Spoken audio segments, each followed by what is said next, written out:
ಬಹಳ ಒಂದು important developments. ಒಂದ್ ರೀತಿ ನ್ಯಾಷನಲ್ ಲೆವೆಲ್ ಅಲ್ಲಿ ಒಂದು ನೆಗೆಟಿವ್ ಡೆವಲಪ್ಮೆಂಟ್ಸ್ ನಡೀತಾ ಇದೆ.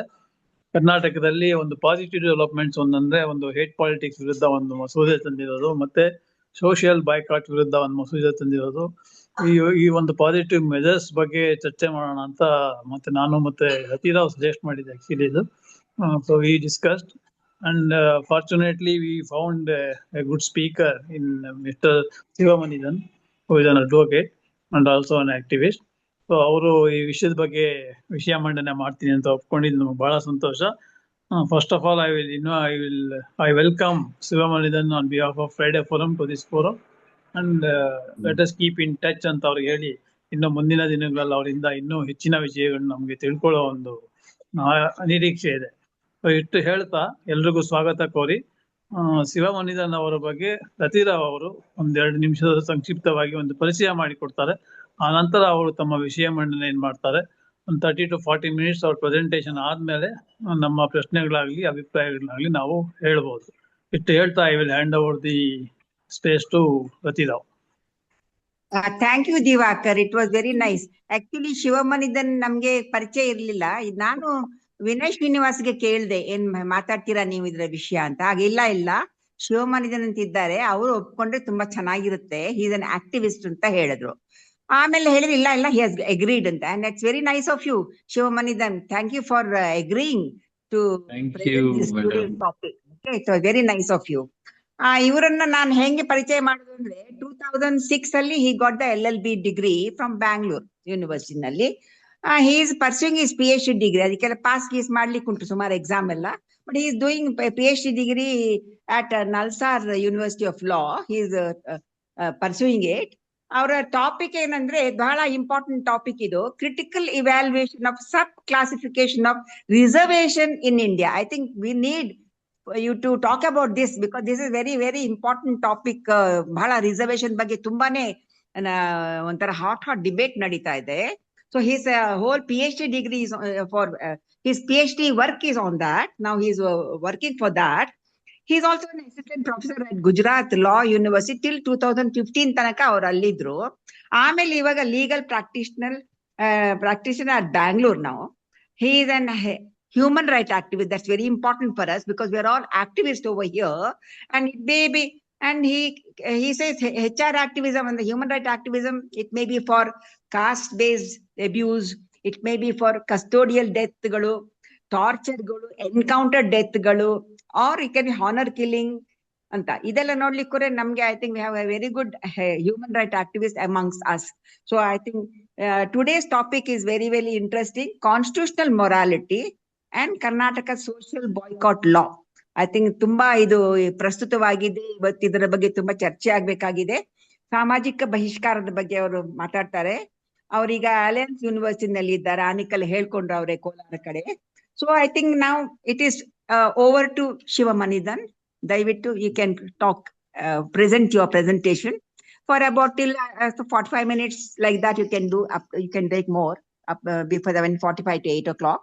Then we'll have half an hour of discussion. Okay, thank you very much, and it's over to you. Thank you for inviting me. Vinay ಅವರಿಗೆ ನನ್ನ ಥ್ಯಾಂಕ್ಸ್ ಹೇಳ್ಬೇಕು, ನನ್ನ ಹೆಸರು ರೆಫರ್ ಮಾಡಿದ್ದಾರೆ.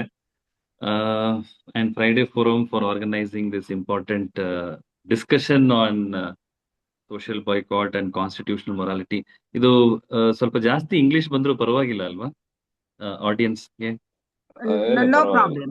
Yeah, okay. Simple English, everybody understands. Okay, madam. Okay. So, ಮೊದಲನೇದಾಗಿ it's a welcome efforts by government of Karnataka. ಇಂಥ ಒಂದು ಕಾಯ್ದೆಯನ್ನ ತರ್ತಾ ಇರುವಂತದ್ದೇ.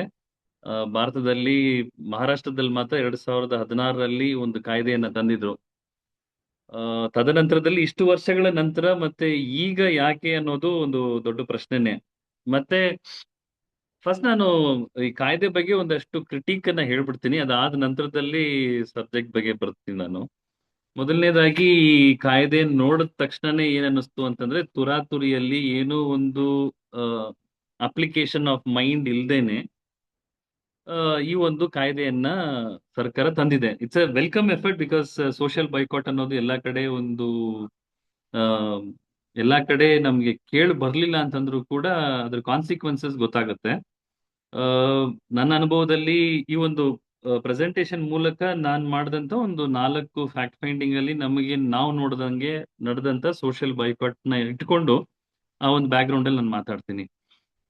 ಆ, ಇಷ್ಟು ವರ್ಷಗಳಿದ್ರೂ ಕೂಡ ಹಲವಾರು ಕಾನೂನುಗಳಲ್ಲಿ ಸೋಷಿಯಲ್ ಬೈಕಾಟ್ ಬಗ್ಗೆ ಮಾತಾಡಿದ್ರು ಕೂಡ PCR ಅಲ್ಲಿ ಇದೆ, protection of civil rights act ಅಲ್ಲಿ, ಪ್ರಿವೆನ್ಷನ್ ಆಫ್ ಅಟ್ರಾಸಿಟೀಸ್ ಆಕ್ಟ್ ಅಲ್ಲೂ ಕೂಡ ಸೋಷಿಯಲ್ ಬೈಕಾಟ್ ಬಗ್ಗೆ ಮಾತಾಡಿದ್ದಾರೆ.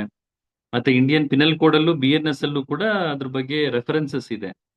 ಆ, ಆದ್ರೂ ಕೂಡ ಈ ಒಂದು ಸ್ಪೆಷಲ್ ಕಾಯ್ದೆ ಯಾಕೆ, ಅದ್ರ ಕನ್ಸಾಲಿಡೇಟ್ ಮಾಡ್ಬೇಕಾ, ಇರೋ ಕಾನೂನುಗಳಲ್ಲಿ ಇರುವಂತ ಗ್ಯಾಪ್ಸ್ ಏನಿದೆ ಅನ್ನೋದ್ರ ಬಗ್ಗೆ ಎಲ್ಲೂ ಕೂಡ ಚರ್ಚೆ ಆಗಿಲ್ಲ. ಈ ಕಾಯ್ದೆ ಮೊದಲನೇ ಕರ್ನಾಟಕದ ಕಾಯ್ದೆ ನೋಡ್ಬೇಕಂತಂದ್ರೆ ಒಂದು ಅದು ವಿತೌಟ್ ಅಪ್ಲಿಕೇಶನ್ ಆಫ್ ಮೈಂಡ್ ಮಹಾರಾಷ್ಟ್ರದ protection of people from social boycott act ಅನ್ನ ಕಟ್ ಕಾಪಿ ಪೇಸ್ಟ್ ಮಾಡಿರುವಂತದ್ದು, word to word cut copy ಮಾಡಿದ್ದಾರೆ. ಅದರಲ್ಲೂ ಒಂದು ಕಡೆ ಅಂತೂ ತುಂಬಾ ಘೋರವಾದಂತ ಒಂದು ತಪ್ಪನ್ನ ಮಾಡಿದ್ದಾರೆ. It's absolute cut copy paste of Maharashtra's act. ಕರ್ನಾಟಕದ ಸೋಷಿಯಲ್ ಕಾಂಟ್ಯಾಕ್ಸ್ಟ್ ಬಗ್ಗೆ ಎಲ್ಲೂ ಕೂಡ ಬಂದಿಲ್ಲ. ಕರ್ನಾಟಕದಲ್ಲಿ ನಾವು ಯೂಸ್ ಮಾಡುವಂತ ಕೆಲವು ಪದಗಳನ್ನು ಕೂಡ ಅವರು ಬಳಸಬಹುದಾಗಿತ್ತು. ಇದರಲ್ಲಿ ಕಾಸ್ಟ್ ಪಂಚಾಯತ್ ಅನ್ನ ಡಿಫೈನ್ ಮಾಡ್ತಾರೆ. ಆದ್ರೆ ಪ್ರಚಲಿತವಾಗಿ ನಾನ್ ನೋಡ್ದಂಗೆ ನಮ್ಮ ಸ್ನೇಹಿತರುಗಳು ಕೂಡ ಯಾರಾದ್ರೂ ಬಂದಿರಬಹುದು, ಇಲ್ಲಿ ನಮ್ಮ ಸಿದ್ಧಾರ್ಥ್ ಜೋಶಿ ಇದ್ರೆ ಅಥವಾ ಇನ್ನ ಯಾರಾದ್ರೂ ಸ್ನೇಹಿತರು ಇದ್ರೆ, ನಾವು ನೋಡಿರೋದು ಏನು ಅಂತಂದ್ರೆ ಜಾತಿ ಪಂಚಾಯಿತಿ ಅಂತ ಎಲ್ಲೂ ಕರೆಯಲ್ಲ, ನ್ಯಾಯ ಪಂಚಾಯಿತಿ ಅಂತಾನೆ ಕರೀತಾರೆ. ನಾವು ಹೋದಂತ ಎಲ್ಲಾ ಜಾಗದಲ್ಲೂ ಕೂಡ ಅಟ್ಲೀಸ್ಟ್ ಆ ಪದನ ಯೂಸ್ ಮಾಡ್ಬೋದಿತ್ತು ಡೆಫಿನೇಷನ್ ಅಲ್ಲಿ, ಅದನ್ನು ಕೂಡ ಮಾಡಿಲ್ಲ ಅವರು. ಮೊದಲನೇದಾಗಿ ಒಂದು ಬೆಳವಣಿಗೆ ಏನು ಅಂತಂದ್ರೆ SC/ST ಅಟ್ರಾಸಿಟಿ ಆಕ್ಟ್ ಅಲ್ಲಿ ಸಾಮಾಜಿಕ ಬಹಿಷ್ಕಾರ, ಇದು ಎಕನಾಮಿಕ್ ಬಾಯ್ಕಾಟ್ ಬಗ್ಗೆ ಒಂದಷ್ಟು ಡೆಫಿನೇಷನ್ ಇದೆ. ಫಸ್ಟ್ 4 ಎಕನಾಮಿಕ್ ಬಾಯ್ಕಾಟ್ ಡೆಫಿನೇಷನ್ ನ ಕಟ್ ಮಾಡಿ ನಮ್ಮ ಈ ಕರ್ನಾಟಕದ ಕಾಯ್ದೆಯಲ್ಲಿ ಇಟ್ಟಿದ್ದಾರೆ. ಮತ್ತೆ ಇನ್ನ ಅದರ್ ಅರೌಂಡ್ 16 to 15 ಇಲಿಸ್ಟ್ರೇಷನ್ಸ್ ಏನಿದೆ social boycott definition is from Maharashtra's act of 2016 ಅಲ್ಲಿಂದ ತಗೊಂಡಿದ್ದಾರೆ. ಮತ್ತೆ ಅದಲ್ಲದೆ ಇವ್ರು ಏನ್ ಮಾಡ್ತಾರೆ ಅಂತಂದ್ರೆ, ಈಗಾಗ್ಲೇ ನಮಗೆ ಹಲವಾರು ಅನುಭವಗಳಾಗಿದೆ. ಈಗ SC/ST ಅಟ್ರಾಸಿಟೀಸ್ ಆಕ್ಟ್ ಅಲ್ಲಿ ಯಾವ ರೀತಿ 1% ಅರೌಂಡ್ 4% ಕನ್ವಿಕ್ಷನ್ ರೇಟ್ಸ್ ಇದೆ. ಮತ್ತೆ manual scavenge, especially manual scavenging act ಅಲ್ಲಿ ನಾವು ನೋಡ್ತಾ ಇದ್ದೆ ಇತ್ತೀಚಿನ ಬೆಳವಣಿಗೆಗಳೇನು ಅಂತಂದ್ರೆ, ಆ ಕಾಯ್ದೆ ಅಡಿಯಲ್ಲಿ ಮಾಡಿದಂತ FIRs, ಯಾಕಂದ್ರೆ manual scavenging act is a cognizable offence ಅಂತ ಹೇಳ್ತಾರೆ. ಈ ಕಾಯ್ದೆಯಲ್ಲೂ ಕೂಡ offence is cognizable, bailable, compoundable ಅಂತಾನು ಕೂಡ ಹೇಳಿದ್ದಾರೆ. ಕಾಗ್ನೈಸಬಲ್ ಅಂದ ತಕ್ಷಣ ನಮ್ಮ ಆಸ್ ಅನ್ ಅಡ್ವೊಕೇಟ್ ಅಥವಾ ಎಲ್ರಿಗೂ ಕೂಡ ಏನು ಅಂತಂದ್ರೆ, ಯಾರೋ ಒಬ್ರು ಮ್ಯಾನ್ಯುವಲ್ ಸ್ಕ್ಯಾವೆಂಜಿಂಗ್ ಮಾಡ್ತಿದ್ರೆ ಇಮಿಡಿಯೇಟ್ ಆಗಿ ನಾವು ಪೊಲೀಸ್ ಕಂಪ್ಲೇಂಟ್ ಕೊಟ್ರೆ ಪೊಲೀಸ್ ಅವರು FIR ಮಾಡ್ತಾರೆ, ನೆಕ್ಸ್ಟ್ ಇನ್ವೆಸ್ಟಿಗೇಷನ್ ಆಗುತ್ತೆ, ಚಾರ್ಜ್ ಶೀಟ್ ಫೈಲ್ ಮಾಡ್ತಾರೆ. ಕರ್ನಾಟಕದಲ್ಲಿ ಏನಾಗ್ತಿದೆ ಅಂತಂದ್ರೆ ಇಂಥ ಚಾರ್ಜ್ ಶೀಟ್ಗಳು ಹೆಚ್ಚಾಗಿ ಕ್ವಾಶ್ ಮಾಡ್ತಾ ಇದ್ದಾರೆ ಟೆಕ್ನಿಕಲ್ ಗ್ರೌಂಡ್ ಅಲ್ಲಿ. ಟೆಕ್ನಿಕಲ್ ಗ್ರೌಂಡ್ ಏನ್ ಹೇಳುತ್ತೆ ಅಂತಂದ್ರೆ, ಈ ಮ್ಯಾನ್ಯುವಲ್ ಸ್ಕ್ಯಾವೆಂಜಿಂಗ್ ಅಲ್ಲಿ ಏನ್ ಹೇಳಿದ್ದಾರೆ, offense is cognizable. Second, no court shall take cognizance of the offence ಅಂತಾನು ಹೇಳಿದ್ದಾರೆ. ಆ ವರ್ಡ್ ಇಂಟರ್ಪ್ರಿಟೇಷನ್ ಏನಾಗ್ಬಿಟ್ಟಿದೆ ಅಂತಂದ್ರೆ, it has come to mean that manual scavenging ನಡೀತಾ ಇರೋದು ಗೊತ್ತಾದ್ರೆ ಪೊಲೀಸರು FIR ಮಾಡಬಾರ್ದು, ಇಮಿಡಿಯೇಟ್ ಆಗಿ ಅದನ್ನ ಪ್ರೈವೇಟ್ ಕಂಪ್ಲೇಂಟ್ ಆಗಿ ಮ್ಯಾಜಿಸ್ಟ್ರೇಟ್ ಮುಂದೆ ಒಂದು PCR ಅನ್ನ ಫೈಲ್ ಮಾಡಬೇಕು. PCR ಫೈಲ್ ಮಾಡಿದ ನಂತರದಲ್ಲಿ ಇನ್ವೆಸ್ಟಿಗೇಷನ್ ನ ಮ್ಯಾಜಿಸ್ಟ್ರೇಟ್ ಅವರು ಡೈರೆಕ್ಷನ್ ಮೇಲೆ ಇನ್ವೆಸ್ಟಿಗೇಷನ್ ಮಾಡಬೇಕು ಅನ್ನೋದು ಇಂಪ್ಲೈಡ್ ಮೀನಿಂಗು. ಹಂಗಾಗಿ ಪೊಲೀಸರು FIR ಮಾಡಿದ್ರೆ, ಅದರಿಂದ ಚಾರ್ಜ್ ಶೀಟ್ ಆಗಿದ್ರೆ ಅದೆಲ್ಲವನ್ನು ಕೂಡ ಹೈಕೋರ್ಟ್ ಇತ್ತೀಚಿನ ದಿನಗಳಲ್ಲಿ ಕ್ವಾಶ್ ಮಾಡ್ತಾ ಇದೆ.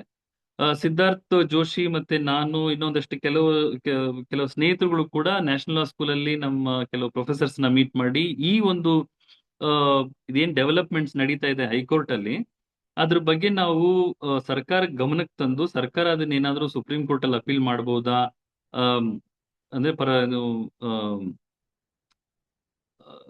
ಅದೇನೋ ಒಂದು ಇಂಟರ್ಪ್ರಿಟೇಷನ್ ಅಂತ ನಾವು ಹೇಳ್ತೀವಿ, ಪರ್ಪಸಿವ್ ಇಂಟರ್ಪ್ರಿಟೇಷನ್. ಯಾಕಂದ್ರೆ ಸೋಷಿಯಲ್ ಲೆಜಿಸ್ಲೇಷನ್ ಆಗಿರೋದ್ರಿಂದ ತುಂಬಾ ಟೆಕ್ನಿಕಲ್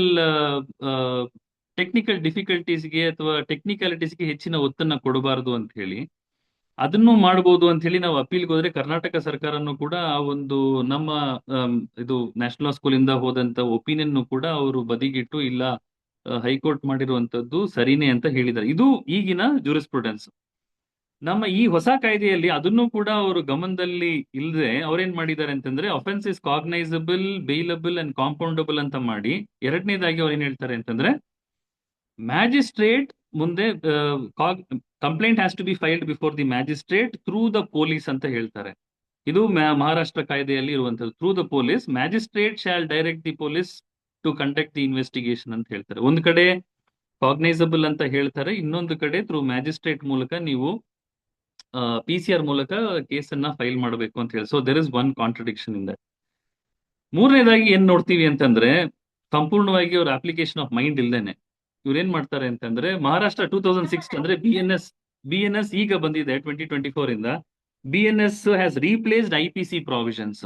ಈ ಕಾಯ್ದೆ ಅಡಿಯಲ್ಲಿ ಅವ್ರು ಹೇಳ್ತಾರೆ ಅಂತಂದ್ರೆ, IPC provisions section 34, section 120A, 120B ಇವೆಲ್ಲವನ್ನೂ ಕೂಡ ಗಮನದಲ್ಲಿ ಇಟ್ಕೊಂಡು ಏನು ಇನ್ವೆಸ್ಟಿಗೇಷನ್ ನ ಮಾಡಬೇಕು ಅಂತ ಹೇಳ್ತಾರೆ. ಅಟ್ಲೀಸ್ಟ್ ಮಿನಿಮಮ್ ಕಾಮನ್ ಸೆನ್ಸ್ ಇದ್ದಿದ್ರೆ ಇದನ್ನ ಡ್ರಾಫ್ಟ್ ಮಾಡೋರಿಗೆ ಅಟ್ಲೀಸ್ಟ್ IPC ಹೋಗಿದೆ, BNS ಪ್ರಾವಿಷನ್ಸ್ ನ ನಾವು ತರಬೇಕು ಅಂತ ಹೇಳಿ ಅವರು ಅದರಲ್ಲಿ ಒಂದು ನೋಡ್ಬೋದಿತ್ತು. ಇದು ಪ್ರಿಲಿಮಿನರಿ ಅಬ್ಸರ್ವೇಷನ್ ಅಲ್ಲಿ ನಾವು ನೋಡಿದಂತ ಒಂದು ಎರರ್ಸ್, ಅಂದ್ರೆ errors which are very apparent on the face of record. ಅಂದ್ರೆ ನಾವು ನೋಡಿದ ತಕ್ಷಣ ಇದೆಲ್ಲ ನಾಳೆ FIR ಆದ್ರೂ ಕೂಡ ಇದು ಸಮಸ್ಯೆಗಳಾಗುತ್ತೆ, FIR ಆಗಿ ಚಾರ್ಜ್ ಶೀಟ್ ಆದ್ರೂ ಕೂಡ ಇದೆಲ್ಲವೂ ಕೂಡ ವಾಶ್ ಆಗುತ್ತೆ. ಯಾಕಂದ್ರೆ ಆ ಇನ್ಕನ್ಸಿಸ್ಟೆನ್ಸೀಸ್ ಮ್ಯಾನ್ಯುವಲ್ ಸ್ಕ್ಯಾವೆಂಜಿಂಗ್ ಆಕ್ಟ್ ಅಲ್ಲಿ ಏನಿದೆಯೋ ಅದನ್ನು ಕೂಡ ನಾವು ಇದರಲ್ಲೇ ನೋಡಬಹುದು ಅಂತ ನನ್ನ ಒಂದು preliminary observation about the act ಇದು. ಈಗ ಟಾಪಿಕ್ ಬಗ್ಗೆ ಮಾತಾಡ್ಬೇಕಂತಂದ್ರೆ, ಒಂದು topic is about how do we operationalise constitutional morality through Karnataka social boycott act. ಅಂದ್ರೆ ಸಾಂವಿಧಾನಿಕ ನೈತಿಕತೆಯನ್ನ ನಾವು ಯಾವ ರೀತಿ ಎನ್ಫೋರ್ಸ್ ಮಾಡಬಹುದು ಅಂತ ಹೇಳಿ. ಸಂವಿಧಾನಿಕ ನೈತಿಕತೆಯನ್ನ ನಾವು ಮಾತಾಡ್ಬೇಕು ಅಂತಂದ್ರೆ, ನಾವು ಮೊದಲನೇದಾಗಿ ಸಂವಿಧಾನಿಕ ನೈತಿಕತೆಗೆ ತದ್ವಿರುದ್ಧವಾಗಿ ಈಗ ತುಂಬಾ ಪ್ರಚಲಿತವಾಗಿ ಜನರೆಲ್ಲರೂ ಕೂಡ ಒಪ್ಪಿಕೊಂಡಿರುವಂತ ಒಂದು ನೈತಿಕತೆ ಯಾವುದು ಅಂತಂದ್ರೆ ಸೋಷಿಯಲ್ ಮೊರಾಲಿಟಿ. ಸೋಷಿಯಲ್ ಮೊರಾಲಿಟಿಗೂ ಮತ್ತೆ ಸಂವಿಧಾನದ ಕಾನ್ಸ್ಟಿಟ್ಯೂಷನಲ್ ಮೊರಾಲಿಟಿಗೂ ಒಂದು ಟಸಲ್ ಇದ್ದೇ ಇದೆ. ಆ ಟಸಲ್ ಅಲ್ಲಿ ಸೋಷಿಯಲ್ ಮೊರಾಲಿಟಿಗೆ ನಾವು ಹೆಚ್ಚಿನ ಜನರ ಮಧ್ಯೆ ಪ್ರಚಲಿತವಾಗಿ ಅದನ್ನ ಅವರು ಅಕ್ಸೆಪ್ಟ್ ಮಾಡ್ಕೊಂಡಿದ್ದಾರೆ. ಸೋಷಿಯಲ್ ಮೊರಾಲಿಟಿಗೆ ಏನಂತ ಕರಿಬಹುದು, ಸಾಮಾಜಿಕ ನೈತಿಕತೆ ಅಂತಾನು ಕರಿಬಹುದು. ಸಾಮಾಜಿಕ ನೈತಿಕತೆ ಅಂದ್ರೆ ಭಾರತದಂತ ದೇಶವನ್ನ ತಗೋಬೇಕಂದ್ರೆ ನೋಡ್ಬೇಕು ಅಂತಂದ್ರೆ, ಜಾತಿ ಪ್ರಧಾನವಾಗಿರುವಂತ ಒಂದು ದೇಶ, ಜಾತಿ ಶ್ರೇಣೀಕೃತವಾದಂತ ಜಾತಿಗಳಿರುವಂತ ಸಮಾಜ.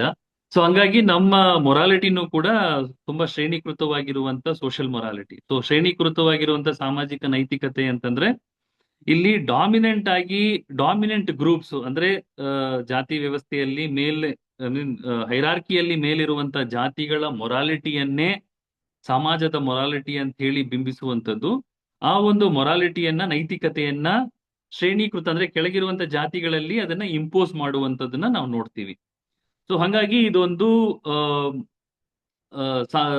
ಸೋಷಿಯಲ್ ಮೊರಾಲಿಟಿ ಅನ್ನೋದನ್ನು ಕೂಡ ನ್ಯೂಟ್ರಲ್ ಆಗಿ ಇಲ್ಲ ಈ ನಮ್ಮ ಸಮಾಜದಲ್ಲಿ. ಅದು ಅಸಿಮೆಟ್ರಿಕಲ್ ಆಗಿದೆ. ಅದು ಒಂದು ಕಮ್ಯುನಿಟಿಗೆ, ಒಂದು ಡಾಮಿನೆಂಟ್ ಗ್ರೂಪಿಗೆ ಪೂರಕವಾಗಿ ಮತ್ತೆ ಬೇರೆ ಇತರೆ ಸಮಾಜಗಳಿಗೆ ವಿರುದ್ಧವಾಗಿ ಆ ಒಂದು ಮೊರಾಲಿಟಿ, ನೈತಿಕತೆ ಅನ್ನೋದು ಬೆಳೆದಿದೆ. ಈ ಮೊರಾಲಿಟಿನೇ ಏನಾಗುತ್ತೆ ಅಂತಂದ್ರೆ ಕಲೆಕ್ಟಿವ್ ಕಾನ್ಶಿಯಸ್ ಆಗಿ ನಮ್ಮ ಎಲ್ಲರ ಮಧ್ಯೆಯಲ್ಲೂ ಕೂಡ ಅದು ವ್ಯವಸ್ಥಿತವಾಗಿ ನಾವು ಅದನ್ನ ಒಪ್ಕೊಂಡಿದೀವಿ. ಹಾಗಾಗಿ ನಾನು ಅಥವಾ ಕೆಲವು ನಮ್ಮ ಸ್ನೇಹಿತರ ಜೊತೆಯಲ್ಲಿ ಮಾಡಿದಂತಹ ಕೆಲವು ಫ್ಯಾಕ್ಟ್ ಫೈಂಡಿಂಗ್ ಗಳನ್ನ ನೋಡೋದಾಗಿದ್ರೆ, ಈ ಒಂದು ಏನಿದು ಸಾಮಾಜಿಕ ನೈತಿಕತೆ ಅನ್ನೋದು ಇದೆಯಲ್ಲ, social morality, hierarchical based uneven imbalanced social ಮೊರಾಲಿಟಿಯನ್ನೇ ನಾವು ಎಲ್ಲಾ ಕಡೆನೂ ನೋಡಿದ್ವಿ. ಕಾನ್ಸ್ಟಿಟ್ಯೂಷನಲ್ ಮೊರಾಲಿಟಿ ಬಂದಿದೆ, ಅಂಬೇಡ್ಕರ್ ಹೇಳಿದ್ದಾರೆ ನಾವು ಒಂದು ಅನ್ಡೆಮೋಕ್ರೆಟಿಕ್ ಸೊಸೈಟಿಯಲ್ಲಿ ಸಂವಿಧಾನವನ್ನ ನಾವು ಯಾರೋ ಪ್ರಶ್ನೆ ಕೇಳಬೇಕು ಅಥವಾ ಏನಾದ್ರು ಕೈ ಎತ್ತಿದಾರಾ?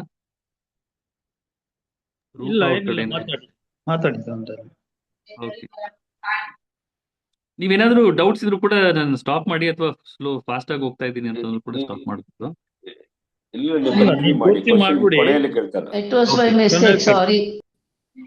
Okay madam. ಸೊ ಈ ಅನ್ಈವನ್ ಅಸಿಮೆಟ್ರಿಕಲ್ ಸೋಷಿಯಲ್ ಮೊರಾಲಿಟಿ, ನಾವು ಕಾನ್ಸ್ಟಿಟ್ಯೂಷನ್ ಅನ್ನ ಒಂದು ಅನ್ಡೆಮೋಕ್ರೆಟಿಕ್ ಸೊಸೈಟಿಯಲ್ಲಿ ಇಂಪೋಸ್ ಮಾಡ್ತಾ ಇದ್ದೀವಿ. ಹಾಗಾಗಿ ಸಂವಿಧಾನಿಕ ನೈತಿಕತೆ ಅನ್ನೋದು ಬರೀ ಪುಸ್ತಕದಲ್ಲಿ ಮಾತ್ರ ಅಲ್ಲ, ಅದು ಜನರ ಜೀವನದಲ್ಲೂ ಕೂಡ, ದಿನನಿತ್ಯ ಜೀವನದಲ್ಲೂ ಕೂಡ ಅದು ರಿಫ್ಲೆಕ್ಟ್ ಆಗ್ಬೇಕು ಅಂತ ಆಗ್ಲೇ ಕೂಡ ಹೇಳಿದ್ದಾರೆ ಅವರು. ಆದ್ರೆ ಎಲ್ಲಾ ಕಡೆನೂ ನಡೀತಾ ಇರೋದೇ unwritten casteist code, religious perception of purity and pollution ನಾವೆಲ್ಲ ಕಡೆನೂ ಕೂಡ ನಾವು ಆ, ಏನು ಆ ಅಂತ ಒಂದು ಸೋಷಿಯಲ್ ಮೊರಾಲಿಟಿಯನ್ನ ನೋಡ್ತಾ ಇದ್ದೀವಿ. ಸೋಷಿಯಲ್ ಮೊರಾಲಿಟಿ ಹೆಂಗೆ ಉತ್ಪಾದನೆ ಆಗುತ್ತೆ, ಎಲ್ಲಿಂದ ಉತ್ಪಾದನೆ ಆಗುತ್ತೆ, ಹೆಂಗೆ ಎನ್ಫೋರ್ಸ್ ಆಗುತ್ತೆ ಅಂತಂದ್ರೆ ಸಮಾಜದಲ್ಲೇ ಉತ್ಪಾದನೆ ಆಗುತ್ತೆ. ಸಮಾಜದಲ್ಲಿ ಉತ್ಪಾದನೆ ಆಗೋದಾಗಿದ್ರೆ ಹೆಂಗೆ ಅಂತಂದ್ರೆ ಕಾಸ್ಟ್ ಹೈರಾರ್ಕಿ ಅಂದ್ರೆ ಶ್ರೇಣೀಕೃತ ಜಾತಿ ವ್ಯವಸ್ಥೆಯಿಂದ ಬರುವಂತ ಒಂದು ಮೊರಾಲಿಟಿ. ಮತ್ತೆ patriarchal control of sexuality and reproduction ಅಂದ್ರೆ ಆ, ಪಿತೃ ಪ್ರಧಾನ ಸಮಾಜದಲ್ಲಿ ರಿಪ್ರೊಡಕ್ಷನ್ ಮತ್ತೆ ಸೆಕ್ಷುವಾಲಿಟಿ ಅನ್ನೋ ಒಂದು ಇದರಿಂದ ಬರುವಂತದ್ದು. ಮತ್ತೆ ಪ್ರತಿಯೊಂದು ಸಮುದಾಯದಲ್ಲೂ ಕೂಡ ಹಾನರ್ ಅನ್ನೋ ಒಂದು ತುಂಬಾ ವ್ಯವಸ್ಥಿತವಾಗಿ ಇರುವಂತ ಒಂದು ವ್ಯಾಲ್ಯೂ ಅದು.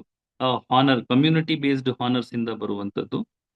ಮತ್ತೆ ಆ, ಕೊನೆಯದಾಗಿ religious notion of purity and pollution ಅಂದ್ರೆ ಮಡಿ ಮೈಲಿಗೆ ಧಾರ್ಮಿಕ ನಂಬಿಕೆಗಳಿಂದ ಬರುವಂತದ್ದು, ಕಸ್ಟಮ್ಸ್, ಪ್ರಾಕ್ಟೀಸಸ್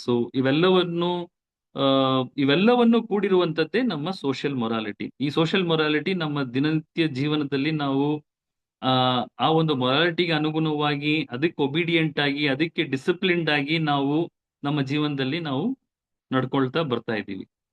ಸೊ ಇದೇನಾಗುತ್ತೆ ಅಂತಂದ್ರೆ ಇದು ಕಾನ್ಸ್ಟಿಟ್ಯೂಷನಲ್ ಮೊರಾಲಿಟಿಗೆ ತದ್ವಿರುದ್ಧವಾಗಿ ಇರುವಂತ ಒಂದು ಮೊರಾಲಿಟಿ. ಸೊ ಹಂಗಾಗಿ ಜನರು ಕಾನ್ಸ್ಟಿಟ್ಯೂಷನಲ್ ಮೊರಾಲಿಟಿಯನ್ನ ಅಷ್ಟು ಬೇಗವಾಗಿ ಒಪ್ಕೊಳ್ಳುವಂಥದ್ದು ತುಂಬಾ ಕಷ್ಟಕರವಾದಂಥದ್ದು. ಕೆಲವು ಉದಾಹರಣೆ ನಿದರ್ಶನಗಳು ಯಾವುದು ಅಂತಂದ್ರೆ ನಮ್ಮ ಆ ಸಾಮಾನ್ಯವಾಗಿ SC/ST ಅಟ್ರಾಸಿಟೀಸ್ಗಳಾದ್ರೆ ಯಾವ ರೀತಿ ಅಲ್ಲಿರುವಂತ ಹಳ್ಳಿಗಳಲ್ಲಿ ಜನ ಯಾವ ರೀತಿ ಅದನ್ನು ನೋಡ್ತಾರೆ, ಕ್ರೈಮ್ ಅನ್ನ ಯಾವ ರೀತಿ ನೋಡ್ತಾರೆ, ನೊಂದವರನ್ನ ಯಾವ ರೀತಿ ನೋಡ್ತಾರೆ, ನೊಂದವರಿಗೆ ಸಹಾಯಕವಾಗಿ ನಿಂತ್ಕೋಬೇಕು ಅನ್ನೋ ಒಂದು ಮನುಷ್ಯತ್ವ ಇದೆಯಾ ಇಲ್ವಾ ಅಂತ. ಮೊದಲನೇದಾಗಿ ನಾವು ALF ಅಲ್ಲಿ ನಾನು ವರ್ಕ್ ಮಾಡ್ತಿದ್ದಾಗ ಪೆದ್ದೇನಹಳ್ಳಿ ಅಂತ ಹೇಳಿ ಒಂದು ಹಳ್ಳಿಯಲ್ಲಿ ಒಂದು ಇಬ್ರು ಹುಡುಗರನ್ನ SC/ST ಹುಡುಗ, ಒಬ್ರು ಮಾದಿಗ ಸಮುದಾಯಕ್ಕೆ ಸೇರಿದವರು, ಒಬ್ರು ನಾಯಕರ ಸಮುದಾಯಕ್ಕೆ ಸೇರಿದಂತ ಹುಡುಗರನ್ನ 32 ಜನ ಸೇರಿ ಇಡೀ ರಾತ್ರಿ ಹೊಡೆದು ಬಡ್ದು ಅವರ ಚರ್ಮನ ಸುಟ್ಟು ಅವರನ್ನ ಕೊಚ್ಚಾಕಿ ಬಿಸಾಡೋಗ್ತಾರೆ ಆ ನೀರಲ್ಲಿ.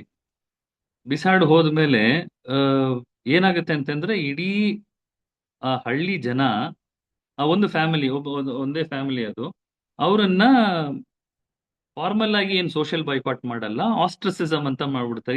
ಐ ಮೀನ್ ಇಂಪ್ಲೈಡ್ಲಿ ಯಾರು ಕೂಡ ಆ ಫ್ಯಾಮಿಲಿ ಜೊತೆ ಯಾರು ಕೂಡ ಮಾತಾಡಲ್ಲ.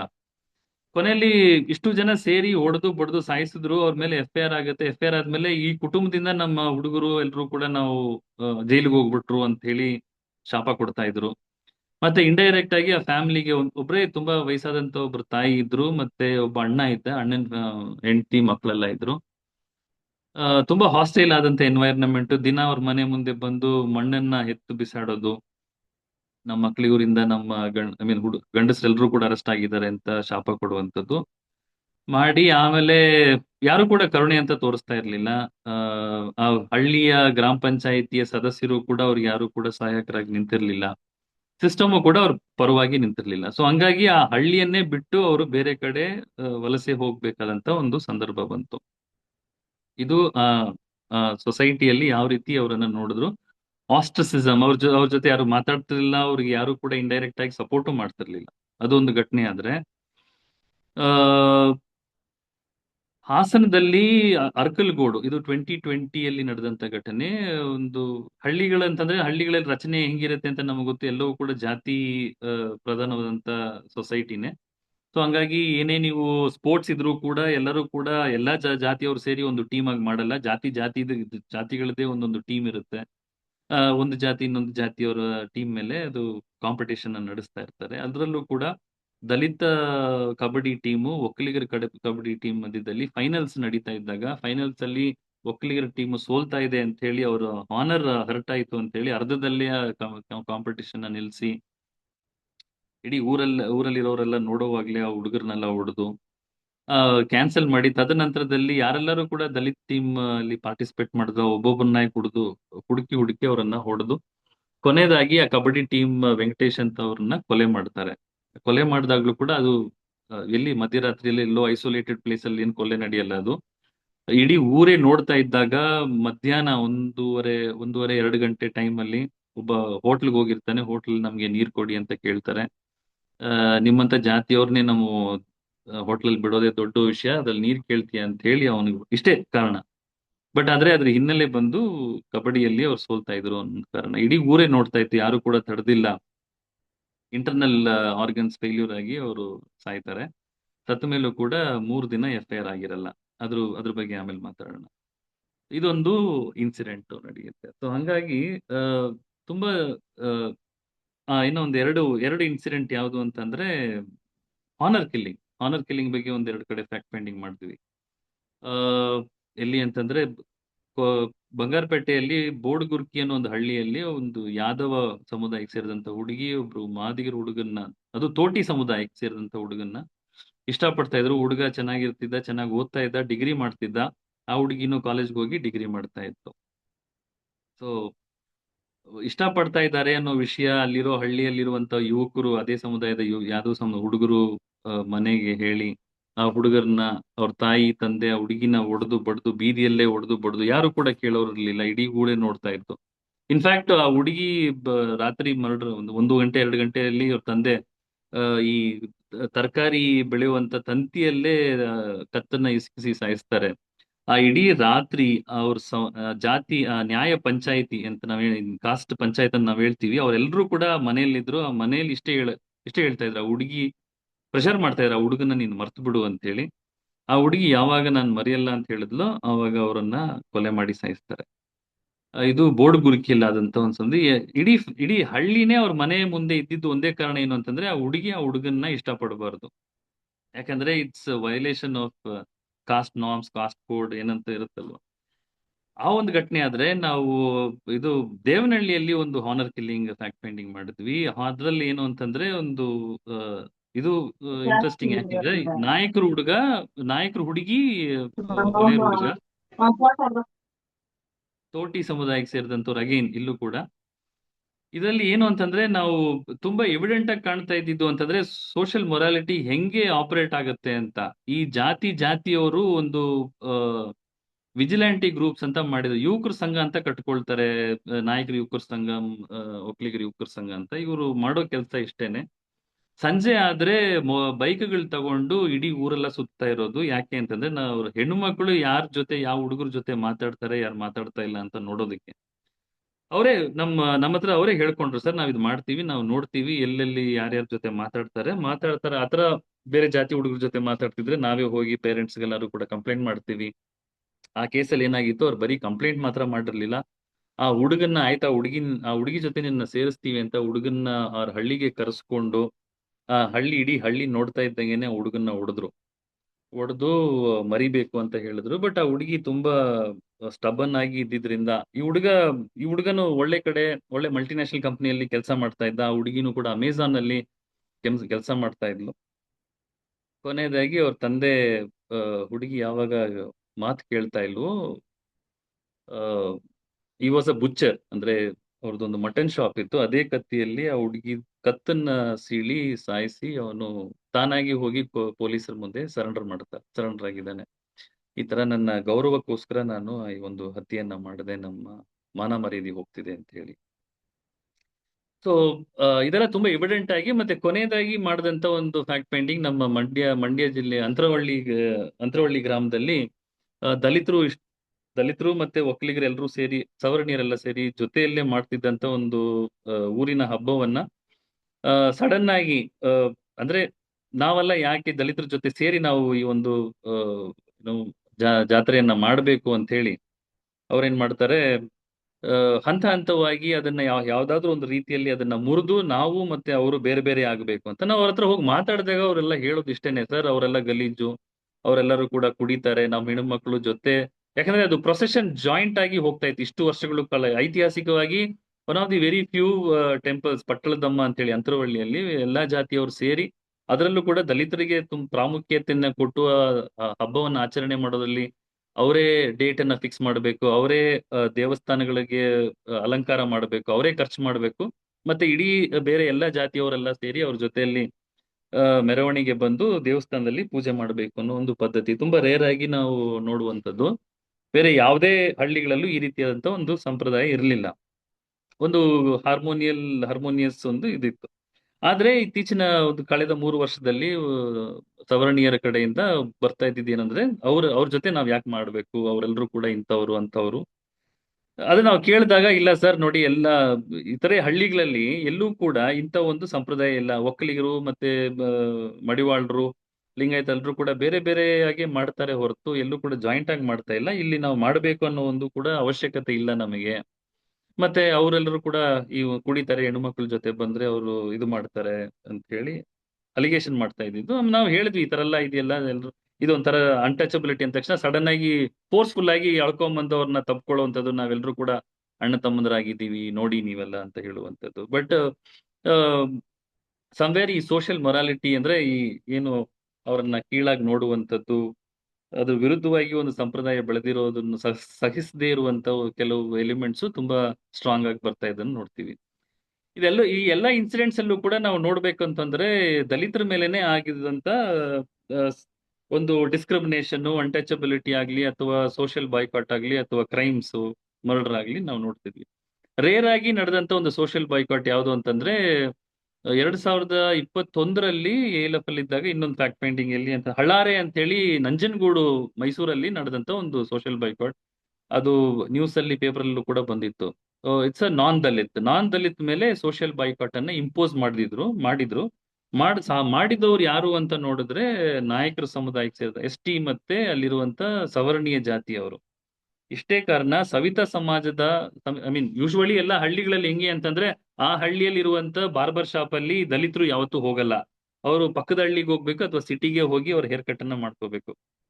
ಬಟ್ ಅಲ್ಲಿದ್ದಂತ ದಲಿತರು ಸ್ವಲ್ಪ ಆಕ್ಟಿವಿಸಂ ಸಂಘಟನೆಯಲ್ಲಿ ಇದ್ದಿದ್ರಿಂದ ಅವ್ರು ಏನ್ ಮಾಡ್ತಾರೆ, ಒಂದು ಕಂಪ್ಲೇಂಟ್ ನ ಕೊಡ್ತಾರೆ, ನಮ್ಮ ಹಳ್ಳಿಯಲ್ಲಿ ಇರುವಂತ ಈ ಬಾರ್ಬರ್ ನಮಗೆ ಹೇರ್ ಕಟ್ ಮಾಡ್ತಾ ಇಲ್ಲ ಅಂತ ಹೇಳಿ. ಸೊ DC ಅವರು ಬರ್ತಾರೆ, ಬಂದು ಅವರಿಗೆ ವಾರ್ನ್ ಮಾಡ್ತಾರೆ, ನೋಡಿ ಈ ತರ ಕಾಯ್ದೆ ಆಗಿರೋದ್ರಿಂದ ನೀವು ಈ ರೀತಿ ಸಂಪ್ರದಾಯಗಳ ಹೆಸರಲ್ಲಿ ನೀವು ಯಾರಿಗೂ ಅಂದ್ರೆ ಇವ್ರ ಸಮುದಾಯದವರಿಗೆ ನೀವು ಹೇರ್ ಕಟ್ ಮಾಡಲ್ಲ ಅಂತ ನೀವು ಹೇಳೋದಾಗಿದೆ, ನಿಮ್ ಮೇಲೆ ಅಟ್ರಾಸಿಟಿ ಕೇಸನ್ನ ನಾವು ಫೈಲ್ ಮಾಡ್ತೀವಿ ಅಂತ ಅವ್ರು ಹೋಗಿ ಹೇಳ್ತಾರೆ. ಸೊ ಇವ್ರು ಹೆದರ್ಕೊಂಡು ಆಯ್ತಪ್ಪ ಕ್ಷಮೆ ಆಯ್ತು, ನೀವೆಲ್ಲರೂ ಕೂಡ ನಾಳೆಯಿಂದ ಬನ್ನಿ, ನನ್ನ ಅಂಗಡಿಯಲ್ಲಿ ನಾನು ಹೇರ್ ಕಟ್ ಮಾಡ್ತೀನಿ ಅಂತ ಹೇಳ್ತಾರೆ. ಯಾವಾಗ ಇವ್ರನ್ನೆಲ್ಲರನ್ನೂ ಕೂಡ ಬೇರೆ ಜಾತಿಯವ್ರು ನೋಡ್ತಾರೆ ಅವ್ರ ಶಾಪ್ ಅಲ್ಲಿ, ಅವ್ರು ಏನ್ ಮಾಡ್ತಾರೆ ಅಂತಂದ್ರೆ ದೇವಸ್ಥಾನಕ್ಕೆ ಕರೆದು ಒಂದು ಪಂಚಾಯಿತಿಯನ್ನ ಮಾಡಿ, ಪಂಚಾಯಿತಿಯಲ್ಲಿ ಇನ್ಮೇಲೆ ಯಾರು ಕೂಡ ಇವ್ರ ಅಂಗಡಿಗೆ ಹೋಗಬಾರ್ದು. ಮತ್ತೆ ಅವ್ರದ್ದು only one family, is entire source of income is about ಈ ಹೇರ್ ಕಟಿಂಗ್ ಮೂಲಕನೇ ಅವರು ಜೀವನ ನಡೆಸಬೇಕು. ಮತ್ತೆ ಒಂದು ಅಂಗಡಿನೂ ಇಟ್ಕೊಂಡಿದ್ರು, ಸಣ್ಣ ಪುಟ್ಟ ಅಂಗಡಿ, ಈ ಅಕ್ಕಿ ಅದೆಲ್ಲ ಮಾರ್ತಾ ಇದ್ರು. ಯಾರು ಕೂಡ ಅಂಗಡಿಯಲ್ಲಿ ತಗೋಬಾರ್ದು ಅಂತ ಆದ್ಮೇಲೆ ಅವರು ಇನ್ಕಮ್ ಇಲ್ಲದೆ ಇದ್ದಾಗ ಅವ್ರು ಅಯ್ಯಪ್ಪ ಏನ್ ಮಾಡ್ತಾರೆ, DC ಆಫೀಸ್ ಮುಂದೆನೆ ಹೋಗಿ ಪಾಯ್ಸನ್ ನ ಕುಡಿದು ಸ್ವಲ್ಪ ಅದೊಂದು ಇಶ್ಯೂ ಆಗುತ್ತೆ. ನಾವು ಹೋಗಿ ಮಾತಾಡಿದಾಗ ಅಲ್ಲಿರೋ ಜನ ಎಲ್ಲ ಹೇಳೋದು ಇಷ್ಟೇನೆ, ನೀವು ಎಲ್ಲೇ ಹೋಗಿ ನೋಡಿ ಸರ್, ಈ ತರ ಒಂದು ಪದ್ಧತಿ ಇಲ್ಲ, ನೀವು ಕಸ್ಟಮ್ಸ್ ಇರೋದೇ ಹಿಂಗೆ, ಟ್ರೆಡಿಷನ್ ಇರೋದೇ ಹಿಂಗೆ, ಇವರೆಲ್ಲರೂ ಕೂಡ ಯಾರು ಕೂಡ ಬಂದ್ ಮಾಡಬಾರ್ದು. ಆತರ ಮಾಡಿದ್ರೆ ಈ ತರ ನಮ್ಗೆ ಇಷ್ಟ ಇಲ್ಲ ಅಂಗಡಿಗೆ ಹೋಗೋದಿಕ್ಕೆ, ನಾವೇನು ಯಾರನ್ನೂ ಕೂಡ ಕರೆದು ಅವ್ರ ಅಂಗಡಿಗೆ ಹೋಗ್ಬೇಡಿ ಅಂತ ಹೇಳಿಲ್ಲ, ನಮ್ಗೆ ಇಷ್ಟ ಇಲ್ಲ, ನಾವು ಬೇರೆ ಕಡೆ ಹೋಗ್ತೀವಿ ಅಂತ ಅವ್ರು ಹೇಳ್ತಾರೆ. ಸೊ ಈ ರೀತಿಯಾದಂತ ಒಂದು ಮೊರಾಲಿಟಿ ನಮ್ಮ ಸೊಸೈಟಿಯಲ್ಲಿ ಎಲ್ಲಾ ಕಡೆ ನಾವು ಇದು ಕೆಲವು ನಿದರ್ಶನಗಳು ನಾವು ಖುದ್ದಾಗಿ ನೋಡಿದಂಥದ್ದು. ಜನಸಾಮಾನ್ಯರು ಓದು ಎಜುಕೇಶನ್ ಇಲ್ಲದೆ ಇದ್ದಂಥವರು, ಸಂವಿಧಾನದ ಬಗ್ಗೆ ಅರಿವಿಲ್ಲದೆ ಇದ್ದಂತ ಜನರು ಯೂಶುವಲ್ ಆಗಿ ಮಾತಾಡೋದು ಇದೆ, ಕಸ್ಟಮ್ಸ್, ಟ್ರೆಡಿಷನ್ಸ್, ಪ್ರಾಕ್ಟೀಸಸ್. ಹಂಗಾಗಿ ನಾವು ಈ ರೀತಿಯಾದಂತ ಒಂದು ವ್ಯವಸ್ಥೆನ ನಾವು ಫಾಲೋ ಮಾಡ್ತೀವಿ ಅಂತ ಹೇಳಿ. ಸೊ ಹಂಗಾಗಿ ನಮ್ಮ ಸೋಷಿಯಲ್ ಮೊರಾಲಿಟಿಯನ್ನ ಯಾವುದು ಇದೆಲ್ಲವೂ ಕೂಡ ನೋಡೋದಾಗಿದೆ. ಒಂದು ಪೇಟ್ರಿಯಾರ್ಕಿ ನೋಡಿದ್ವಿ, ಹೆಣ್ಣು ಮಕ್ಕಳು ಯಾರ ಜೊತೆ ಮಾತಾಡಬೇಕು ಮಾತಾಡಬಾರ್ದು ಅನ್ನೋದನ್ನ ಡಿಸೈಡ್ ಮಾಡುವಂಥದ್ದು. ಮತ್ತೆ ಅನ್ಟಚಬಿಲಿಟಿ, ಕಾಸ್ಟ್ ಹೈರಾರ್ಕೀಸ್ ಎಲ್ಲ ನಾವು ನೋಡ್ತೀವಿ. ಇದೆಲ್ಲವೂ ಕೂಡ ನಮ್ಮ ಸಮಾಜದಲ್ಲಿ ಪ್ರಚಲಿತವಾಗಿರುವಂತಹ ಒಂದು ಮಾರಲ್ ವ್ಯಾಲ್ಯೂಸ್. ಇದಕ್ಕೆ ಕೌಂಟರ್ ಆಗಿ ಇರುವಂತದ್ದು ಕಾನ್ಸ್ಟಿಟ್ಯೂಷನಲ್ ಮೊರಾಲಿಟಿ ಅಂತಂದ್ರೆ ಏನು ಅನ್ನೋದನ್ನ ನಾವು ವಿಶ್ಲೇಷಣೆ ಮಾಡೋದಾಗಿದ್ರೆ, ಸಾಂವಿಧಾನಿಕ ನೈತಿಕತೆ ಅಂತಂದ್ರೆ ಸಂವಿಧಾನಕ್ಕೆ, ಸಂವಿಧಾನದ ಮೌಲ್ಯಗಳಿಗೆ ಬದ್ಧವಾಗಿರುವಂತದ್ದು. ಮತ್ತೆ ಸಂವಿಧಾನ ಬದ್ಧವಾಗಿರುವಂತ ಇನ್ಸ್ಟಿಟ್ಯೂಷನ್ಸ್ ಕೂಡ ತಮ್ಮ ಕಾರ್ಯನಿರ್ವಹಣೆಯಲ್ಲಿ ಸಂವಿಧಾನ ಬದ್ಧವಾಗಿ ಮಾಡುವಂತದ್ದು. ಈ ಒಂದು ಐಡಿಯಾನ ಜಾರ್ಜ್ ಗ್ರಾಟ್ ಅಂತ ಹೇಳಿ ಅವರು ಇಂಗ್ಲೆಂಡ್ ಅಲ್ಲಿ ಒಬ್ಬ ರಾಡಿಕಲ್ ಫಿಲಾಸಫರ್, ಅವರು ಅಲ್ಲಿದ್ದಂತಹ 18th ಸೆಂಚುರಿಯಲ್ಲಿ ಒಂದು ಐಡಿಯಾಸ್ ಕಾನ್ಸ್ಟಿಟ್ಯೂಷನ್ ಮೊರಾಲಿಟಿ ಅಂತ ಎಕ್ಸ್ಕ್ಲೂಸಿವ್ ಆಗಿ ತರಲ್ಲ, ಆದ್ರೆ ಅವ್ರು ಹೇಳ್ತಾರೆ ಅಂತಂದ್ರೆ ಕಾನ್ಸ್ಟಿಟ್ಯೂಷನ್ಗೆ ನಮ್ಮ ರೆವರೆನ್ಸ್ ಇರಬೇಕು, ನಮ್ಮ ಒಬಿಡಿಯನ್ಸ್ ಇರಬೇಕು, ಯಾವುದೇ ಕಸ್ಟಮ್ಸ್ಗೂ, ಟ್ರೆಡಿಷನ್ಸ್ಗೂ, ವ್ಯಾಲ್ಯೂಸ್ಗೂ, ಇನ್ಹೆರಿಟೆಡ್ ವ್ಯಾಲ್ಯೂಸ್ಗೆ ಅದೆಲ್ಲವೂ ಕೂಡ ಇರಬಾರ್ದು ಅಂತ ಹೇಳಿ. ಸೊ ಹಂಗಾಗಿ ಆಕ್ಸ್ಫೋರ್ಡ್, ಕೇಂಬ್ರಿಡ್ಜ್ ಅಂತ ಯೂನಿವರ್ಸಿಟೀಸ್ ಎಲ್ಲವೂ ಕೂಡ ನೀವು ನೋಡೋದಾಗಿದ್ರೆ ಹಿಂದಿನ ಕಾಲದಲ್ಲಿ ಚರ್ಚ್ ಕಂಟ್ರೋಲ್ಡ್ ಇನ್ಸ್ಟಿಟ್ಯೂಷನ್ಸ್ ಆಗಿತ್ತು. ಅದರ ವಿರುದ್ಧವಾಗಿ ಯೂನಿವರ್ಸಿಟಿ ಕಾಲೇಜ್ ಆಫ್ ಲಂಡನ್ ಅನ್ನು ಕೂಡ ಅವರು ತರ್ತಾರೆ. So Ambedkar was inspired from his works. ಅವರು ಈ ಕಾನ್ಸ್ಟಿಟ್ಯೂಷನಲ್ ಮೊರಾಲಿಟಿ ಅನ್ನೋದನ್ನ ಡಿಫೈನ್ ಮಾಡ್ತಾರೆ, ಹೈಯೆಸ್ಟ್ ರೆಫರೆನ್ಸ್ ಫಾರ್ ಕಾನ್ಸ್ಟಿಟ್ಯೂಷನ್ ಅಂತ ಹೇಳಿ. ಕಾನ್ಸ್ಟಿಟ್ಯೂಷನಲ್ ಇನ್ಸ್ಟಿಟ್ಯೂಷನ್ಸ್ ಕೂಡ ಕಾನ್ಸ್ಟಿಟ್ಯೂಷನ್ ಬದ್ಧವಾಗಿ ನಡ್ಕೋಬೇಕಾಗಿರುವಂತದ್ದು. ಸೊ ಇನ್ಸ್ಟಿಟ್ಯೂಷನ್ಸ್ ಅಂದ್ರೆ ಯಾವುದು ಅಂತಂದ್ರೆ ನಮ್ಮ ಜುಡಿಷಿಯರಿ, ನಮ್ಮ ಪೊಲೀಸ್ ವ್ಯವಸ್ಥೆ, ನಮ್ಮ ಡಾಕ್ಟರ್ಸ್, ಹಾಸ್ಪಿಟಲ್ಸ್. ಸೊ ಇವ್ರ ಬಿಹೇವಿಯರ್ ಅನ್ನ ನಾವು ನೋಡೋಣ. ಇದೇ ಇನ್ಸಿಡೆಂಟ್ಸ್ ಅಲ್ಲಿ ನಾವು ಕಂಡಂತ ಈ ಇನ್ಸ್ಟಿಟ್ಯೂಷನ್ಸ್ ಯಾವ ರೀತಿ ನಡ್ಕೊಂಡ್ರು ಅಂತ ಹೇಳಿ. ಸೊ ಪೆದ್ದನಹಳ್ಳಿಯಲ್ಲಿ ಇಡೀ ರಾತ್ರಿ ಆ ಹುಡುಗರಿಗೆ ಚರ್ಮನೆಲ್ಲ ಸುಟ್ಟು ಒಂದ್ ಕಡೆ ದೇಹದ ಅಂದ್ರೆ ಬ್ಯಾಕ್ ಅಲ್ಲಿ ಅವರಿಗೆ ಎಂಟೈರ್ ಬೆನ್ನಲ್ಲಿ ಸ್ಕಿನ್ ಇರ್ಲಿಲ್ಲ. ಯಾಕಂದ್ರೆ ಹೊಡೆದು ಅವರಿಗೆ ಮೂರ್ಛೆ ಹೋಗ್ತಾ ಇದ್ದಾಗ ಮೂರ್ಛೆ ಹೋಗ್ಬಾರ್ದು ಅಂತ ಹೇಳಿ ಅವರಿಗೆ ಸುಡ್ತಾರೆ ಬೆನ್ನಿಗೆ. ಅದನ್ನ ಪೋಸ್ಟ್ ಮಾರ್ಟಮ್ ಆಗುತ್ತೆ. ಪೋಸ್ಟ್ ಮಾರ್ಟಮ್ ಅಲ್ಲಿ I mean multiple injuries, photos ಎಲ್ಲ ನಮ್ಮ ಹತ್ರ ಇತ್ತು, ಫ್ಯಾಮಿಲಿ ಅವ್ರ ಹತ್ರ ಇತ್ತು ಫೋಟೋಸ್. ಪೋಸ್ಟ್ ಮಾರ್ಟಮ್ ಅಲ್ಲಿ ತೆರಚಿದ ಗಾಯಗಳು ಅಂತ ಬರೀತಾರೆ. ತೆರಚಿದ ಗಾಯಗಳು ಮತ್ತೆ ಸೂರ್ಯನ ಕಿರಣದಿಂದ ಸುಟ್ಟಿರುವಂತ ಗಾಯಗಳನ್ನ ಕಂಡು ಬಂತು ಅಂತ ಬರೆದಿದ್ದಾರೆ ಅದರಲ್ಲಿ. ಸೂರ್ಯನ ಕಿರಣ ಸುಡೋದಕ್ಕೆ ಚಾನ್ಸೇ ಇಲ್ಲ, ಯಾಕಂದ್ರೆ ಬಾಡೀಸ್ ನ ಲೇಕ್ ಅಲ್ಲಿ ಬಿಸಾಡಿದ್ರು. ಮತ್ತೆ ಬೆಳಿಗ್ಗೆ 9 ಗಂಟೆ ಅಷ್ಟರಲ್ಲೇ ಬಾಡೀಸ್ ಕೂಡ ಅಲ್ಲಿಂದ ತೆಗೆದು ಬಿಟ್ಟಿದ್ರು. ಸೊ ಲೇಕ್ ಅನ್ನೋದು ಕೂಡ ಒಂದು ಮರಗಳು ತುಂಬಾ ಬೆಳೆದಿತ್ತು, ಹಂಗಾಗಿ ಸೂರ್ಯನ ಕಿರಣ ಬಂದು ಸುಡೋದಕ್ಕೆ ಸಾಧ್ಯನೇ ಇರ್ತಿರ್ಲಿಲ್ಲ.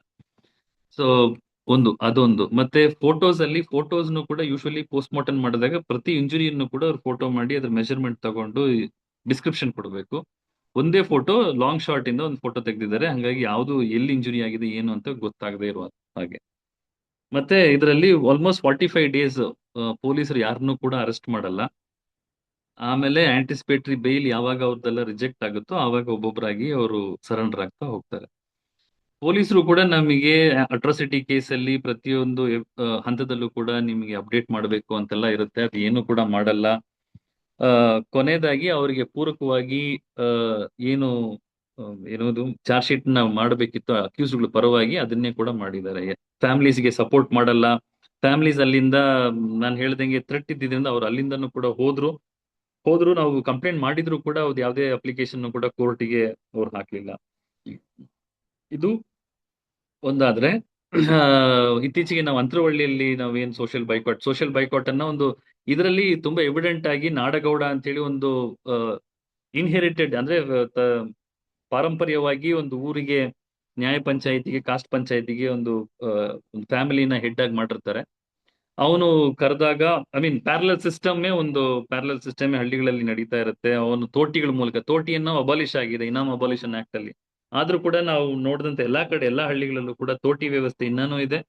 ಈ ಕಾಸ್ಟ್ ಪಂಚಾಯತಿಯಲ್ಲಿ ಇದ್ದಂತ ನಾಡಗೌಡರು ಅವ್ರನ್ನೇ ಯೂಸ್ ಮಾಡಿ ತಮಟೆ ಬಾರಿಸಿ ನ್ಯಾಯ ಪಂಚಾಯತಿಯನ್ನ ಕರೆಯುವಂತದ್ದು, ತಮಟೆ ಬಾರಿಸಿ ಯಾರ ಮೇಲಾದ್ರೂ ಪನಿಷ್ಮೆಂಟ್ ಇದ್ರೆ, ಬಾಯ್ಕಾಟ್ ಇದ್ರೆ ಅದನ್ನ ಅವ್ರ ಕಡೆಯಿಂದಾನೇ ಹೇಳಿಸುವಂತದನ್ನು ಕೂಡ ಮಾಡ್ತಾ ಇದ್ರು.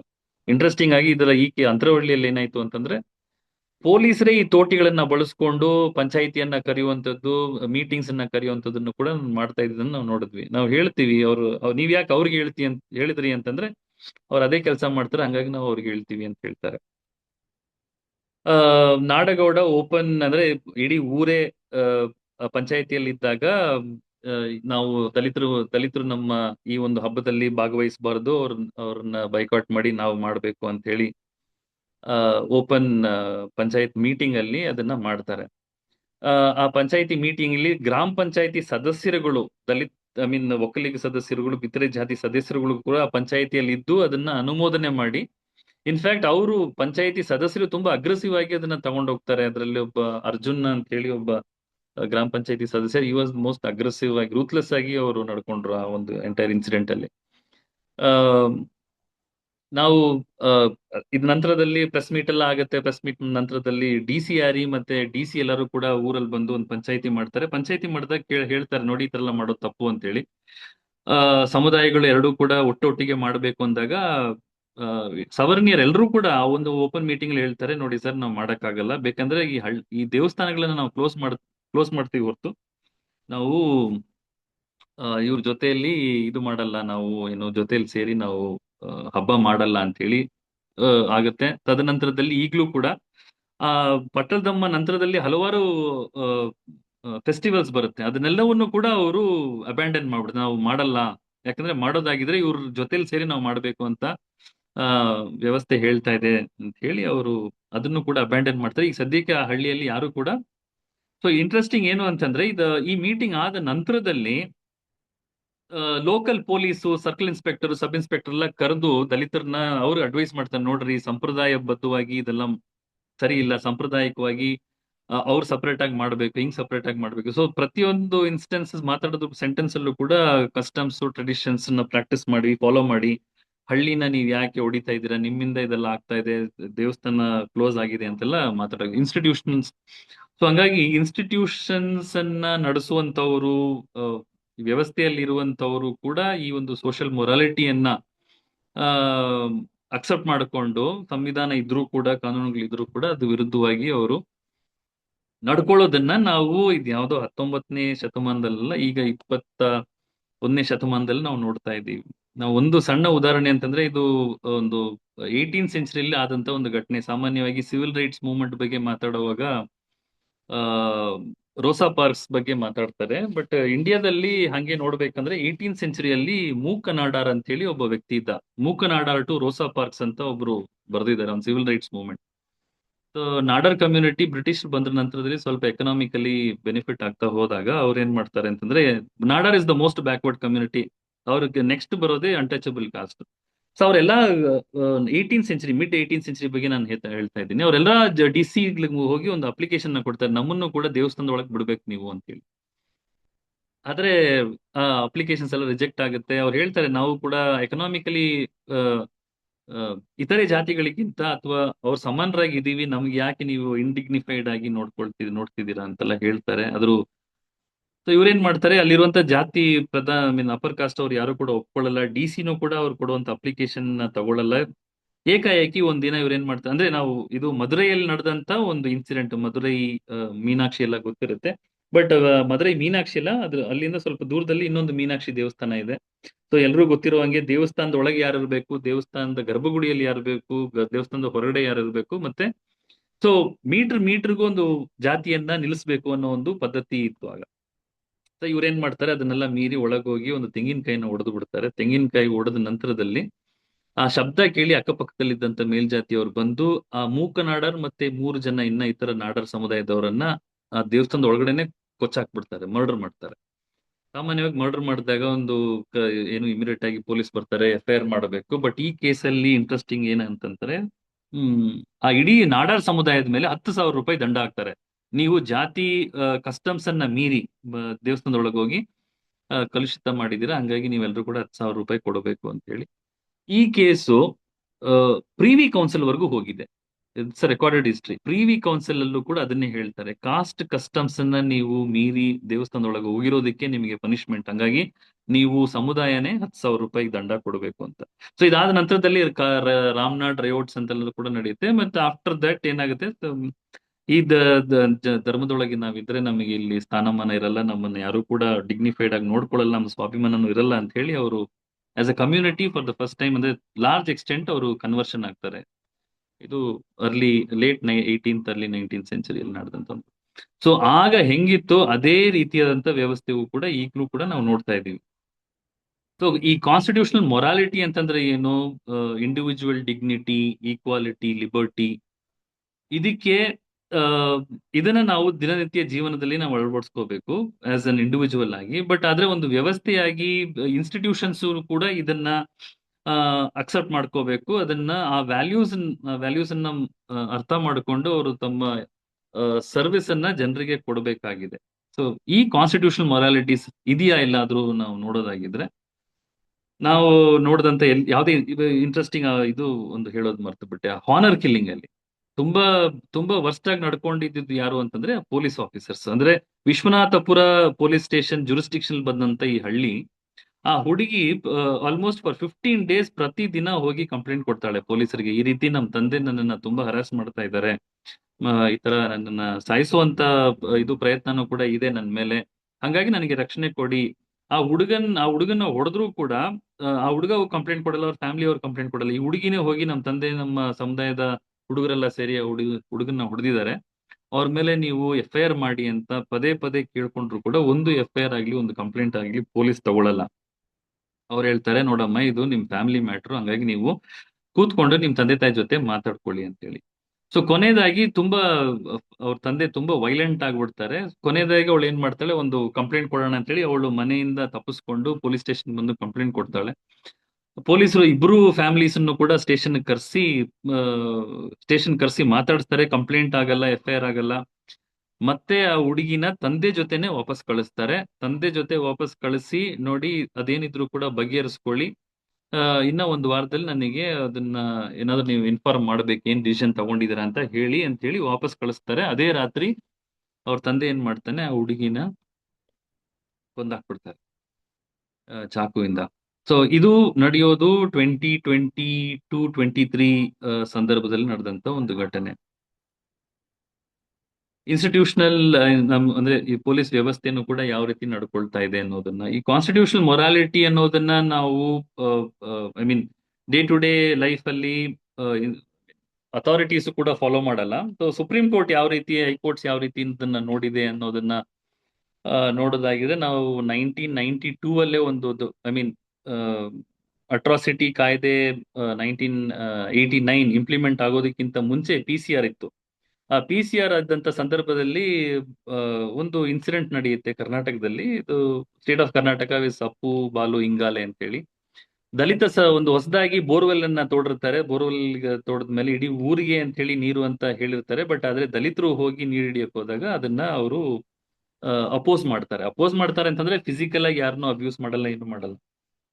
ಬಟ್ ಆದ್ರೆ ಅವರು ಇದು ಅಂದ್ರೆ ಕಸ್ಟಮರಿ ಪ್ರಾಕ್ಟೀಸಸ್ ಪ್ರಕಾರ ನೀವ್ ಯಾರು ಕೂಡ ಬರಬಾರ್ದು, ಇಲ್ಲಿ ನಾವು ತಗೋಬಾರ್ದು ಅಂತ ಹೇಳಿ, ಪೊಲ್ಯೂಟ್ ಆಗುತ್ತೆ ಅನ್ನೋ ಒಂದು ಕಾನ್ಸೆಪ್ಟ್ ಎಲ್ಲ ಅವ್ರು ಹೇಳ್ತಾರೆ. ಸೊ ಕೆಲವರು ಅದನ್ನು ಮೀರಿ ಹೋದಾಗ ಫೋರ್ಸ್ ಯೂಸ್ ಮಾಡಿ, ಅಂದ್ರೆ ಹೊಡಿಯಲ್ಲ ಅವ್ರನ್ನ, ಇಲ್ಲಿ ಯಾರು ಬರಬಾರ್ದು ಅಂತ ಹೇಳಿ ಫಿಸಿಕಲ್ ಆಗಿ ಅವ್ರನ್ನ ಅಬ್ಸ್ಟ್ರಕ್ಟ್ ಮಾಡ್ತಾರೆ. ಅದೊಂದು FIR ಆಗುತ್ತೆ. ಕಂಪ್ಲೇಂಟ್ ಆಗಿ ಹೋದನಂದು ಸುಪ್ರೀಂ ಕೋರ್ಟ್ ಹೇಳುತ್ತೆ, social morality cannot over right constitutional morality ಅನ್ನೋದನ್ನ ಅಲ್ಲಿ ಅದನ್ನ ಪ್ರೊನೌನ್ಸ್ ಮಾಡ್ತಾರೆ first time. Customs, traditions, practices ಇದ್ರೆ ಅವೆಲ್ಲವೂ ಕೂಡ ಕಾನ್ಸ್ಟಿಟ್ಯೂಷನ್ ವಿರುದ್ಧವಾಗಿದ್ರೆ ಆ ಕಸ್ಟಮ್ಸ್ ಅನ್ನ ನಾವು ಏನು ಯಾವ್ದನ್ನು ಕೂಡ ನಾವು ಅದನ್ನ ಅಕ್ಸೆಪ್ಟ್ ಮಾಡ್ಕೋಬಾರ್ದು. ಆ customary practices is a constitutional harm ಅಂತ ಹೇಳ್ತಾರೆ. ಸೊ ಈ ರೀತಿ ಎಲ್ಲ ಒಳ್ಳೆ ಡೆಫಿನೇಷನ್ ಕೊಟ್ಟು ಇದರಲ್ಲಿ ಅಕ್ವಿಟ್ ಮಾಡಿರುತ್ತೆ ನಮ್ಮ ಕರ್ನಾಟಕ ಹೈಕೋರ್ಟ್. ಯಾಕೆ ಅಂತಂದ್ರೆ ಸರಿಯಾದ ಎವಿಡೆನ್ಸ್ ಇರಲಿಲ್ಲ ಅಂತ ಹೇಳಿ. ಸುಪ್ರೀಂ ಕೋರ್ಟ್ ಏನ್ ಹೇಳುತ್ತೆ ಅಂತಂದ್ರೆ, ಇದು ಇಟ್ಸ್ ಅ ಸೋಷಿಯಲ್ ಲೆಜಿಸ್ಲೇಷನ್ಸ್ ಆಗಿರೋದ್ರಿಂದ ನಮಗೆ ಸ್ಟ್ರಿಕ್ಟ್ ಎವಿಡೆನ್ಷಿಯರಿ ವ್ಯಾಲ್ಯೂಸ್ ಬೇಕಾಗಿಲ್ಲ, ಸ್ಟ್ರಿಕ್ಟ್ ಎವಿಡೆನ್ಸಸ್ ಬೇಕಾಗಿಲ್ಲ, ಪ್ರೂವಿಂಗ್ ಬಿಯಾಂಡ್ ರೀಸನಬಲ್ ಡೌಟ್ ಬೇಕಾಗಿರ್ಲಿಲ್ಲ. ಅಲ್ಲಿ ಸಫಿಶಿಯಂಟ್ ಎವಿಡೆನ್ಸ್ ಇತ್ತು ಅಂತಂದ್ರೆ, ಅದು ಕನ್ವಿನ್ಸಿಂಗ್ ಆಗಿದೆ, ನೀವು ಅವರಿಗೆ ಪನಿಷ್ಮೆಂಟ್ ಕೊಡಬಹುದು ಅನ್ನೋ ರೀತಿಯಲ್ಲಿ ಹೇಳಿರ್ತಾರೆ. ಇದು 92 ಅಲ್ಲಿ. ಬಟ್ ಶಾಕಿಂಗ್ ಆಗಿ 2023 ಅಲ್ಲಿ ಒಂದು ಕಾಂಪ್ರಮೈಸ್ ಮಾಡ್ತಾರೆ ನಮ್ಮ ಜಸ್ಟಿಸ್ ನಾಗಪ್ರಸನ್ನ ಅವರು. ಇಟ್ಸ್ ಇನ್ಸಿಡೆಂಟ್ ಇನ್ ಚಿಕ್ಕಮಂಗ್ಳೂರಲ್ಲಿ ಒಬ್ಬ ದಲಿತ ಹುಡುಗನಿಗೆ ಉಚ್ಚೆ ಕುಡಿಸಿರುವಂತ ಒಂದು ಘಟನೆ ನಡೆದಿರುತ್ತೆ ಪೊಲೀಸ್ ಸ್ಟೇಷನ್ ಅಲ್ಲಿ. ಅರ್ಜುನ್ ಅಂತ ಹೇಳಿ ಒಬ್ಬ ಪೊಲೀಸ್ ಆಫೀಸರ್, ದೊಡ್ಡ ಹೋರಾಟ ನಡೆದಿರುತ್ತೆ, ಬಂದೆಲ್ಲ ಆಗಿರುತ್ತೆ, ಆಂಟಿಸಿಪೇಟರಿ ಬೇಲ್ ಎಲ್ಲವೂ ಕೂಡ ರಿಜೆಕ್ಟ್ ಆಗಿರುತ್ತೆ. ಕೊನೆಯಲ್ಲಿ ಪೊಲೀಸ್ ಆಫೀಸರ್ ಸರೆಂಡರ್ ಆಗ್ತಾರೆ. ಸರೆಂಡರ್ ಆದ ನಂತರದಲ್ಲಿ ರೆಗ್ಯುಲರ್ ಬೇಲ್ಗೆ ಅಪ್ಲೈ ಮಾಡಿ ಆಫ್ಟರ್ 90 days ಅವನು ಬೇಲಲ್ಲಿ ಬಂದಾಗ ಹೊರಗಡೆ ಜಡ್ಜು ಹೆಂಗೆ ಅವರು ವರ್ತನೆ ಇರುತ್ತೆ ಅಂದ್ರೆ, ಸೆಷನ್ಸ್ ಜಡ್ಜ್ ಅಲ್ಲಿ, ನೋಡಪ್ಪ ಅವ್ರು ಬಂದಿದ್ದಾರೆ, ಏನೋ ಹೆಂಡತಿ ಇದ್ದಾಳೆ, ಮಕ್ಕಳಿದ್ದಾರೆ, ಕ್ಷಮಿಸ್ಬಿಡು. It's one of the prime offences. ಅಂದ್ರೆ ಉಚ್ಚೆ ಕುಡಿಸುವಂತದ್ದು ನಾವೆಲ್ಲೂ ಕೂಡ ಬೇರೆ ಯಾವ ಜಾತಿಯವ್ರ ಮೇಲೆ ಮಾಡಿರುವಂತದನ್ನು ಕೂಡ ನಾವು ನೋಡಿರಕ್ ಸಾಧ್ಯ ಇಲ್ಲ. ಹಂಗಾಗಿ ಅದನ್ನ ಸೆಕ್ಷನ್ 3(1)A ಅಲ್ಲಿ ಫಸ್ಟ್ ಅಫೆನ್ಸ್ ಆಗಿ ಡಿಫೈನ್ ಮಾಡ್ತಾರೆ, pouring obnoxious substance into the mouth of the Dalits ಅಂತ ಹೇಳಿ. ಅಂತ ಒಂದು ಘಟನೆ ಕಾಲಿಗೆ ಬೀಳ್ತಾನೆ ಓಪನ್ ಕೋರ್ಟ್ ಅಲ್ಲಿ, ಕಾಂಪ್ರಮೈಸ್ ಮಾಡ್ಕೊಳ್ಳಿ ಅಂತ ಸೆಷನ್ಸ್ ಜಡ್ಜ್ ಹೇಳ್ತಾರೆ. ಕೊನೆಯಲ್ಲಿ ಅವರು ಜಸ್ಟಿಸ್ ನಾಗಪ್ರಸನ್ನ ಮುಂದೆ ಇಂಥ ಒಂದು ಕೇಸ್, ಅಟ್ರಾಸಿಟಿ ಕೇಸಸ್ ನಾನ್ ಕಾಂಪೌಂಡಬಲ್ ಅಫೆನ್ಸಸ್, ಇದು ಸೋಷಿಯಲ್ ಬೈಕಾಟ್ ಅನ್ನ ಕಾಂಪೌಂಡಬಲ್ ಮಾಡಿದ್ದಾರೆ. ಕಾಂಪೌಂಡಬಲ್ ಅಂತಂದ್ರೆ ಪಾರ್ಟೀಸ್ ಎಲ್ಲರೂ ಕೂಡ ಕಾಂಪ್ರಮೈಸ್ ಮಾಡ್ಕೋಬಹುದು, ಕೇಸಸ್ ನ ವಿತ್ಡ್ರಾ ಮಾಡ್ಕೋಬಹುದು ಅಂತ ಹೇಳಿ. ಅಂತ ಅಟ್ರಾಸಿಟಿ ಕೇಸ್ ಅಲ್ಲಿ ನಾನ್ ಕಾಂಪೌಂಡಬಲ್ ಅಫೆನ್ಸಸ್ ಅಲ್ಲಿ ಹೈಕೋರ್ಟ್ ಅಲ್ಲಿ ಅಫಿಡವಿಟ್ ಮೂಲಕ ಕೇಸನ್ನ ವಿತ್ಡ್ರಾ ಮಾಡ್ತಾರೆ, ಕಾಂಪ್ರಮೈಸ್ ಮಾಡಿ ಕಳಿಸ್ತಾರೆ. ಐ ಮೀನ್ ಈ ರೀತಿಯಾದಂತ ಒಂದು ವ್ಯೂಸ್ ಇದೆ. ಅದನ್ನು ಕೂಡ ನಾವು ಈ ಕಾನ್ಸ್ಟಿಟ್ಯೂಷನ್ ಮೊರಾಲಿಟಿ ಅನ್ನೋದು ಕೂಡ ತುಂಬಾ ಡಿಫಿಕಲ್ಟ್, ಪ್ರತಿಯೊಬ್ಬರು ದಿನನಿತ್ಯ ಜೀವನದಲ್ಲಿ ಅಳವಡಿಸ್ಕೋಬೇಕಾಗಿರುವಂತದ್ದು. ಫಾರ್ ಎಕ್ಸಾಂಪಲ್, ನಮ್ಮ ಈ ಶಬರಿಮಲಾ ಜಡ್ಜ್ಮೆಂಟ್ ಅಲ್ಲೂ ಕೂಡ ಹಿಂದೂ ಮಲ್ಹೋತ್ರ ಜಡ್ಜ್ಮೆಂಟ್ ಅನ್ನ ನೀವು ಓದೋದಾಗಿದ್ರೆ, ಅವರು ಕೂಡ ರಿಲಿಜಿಯನ್ ಅದನ್ನೇ ಥಿಯಾಲಜಿ, ಅದು ಅದರಲ್ಲಿ ಜುಡಿಷಿಯಲ್ ಓವರ್ ರೀಚ್ ಇರಬಾರ್ದು, ಇಂಟರ್ಫಿಯರ್ ಮಾಡಬಾರ್ದು ಅನ್ನೋದನ್ನ ತುಂಬಾ ಓವರ್ಟ್ ಆಗಿ ಎಕ್ಸ್ಪ್ಲಿಸಿಟ್ಲಿ ಅವರು ಡಿಸೆಂಟ್ ಅನ್ನ ಕೊಡ್ತಾರೆ.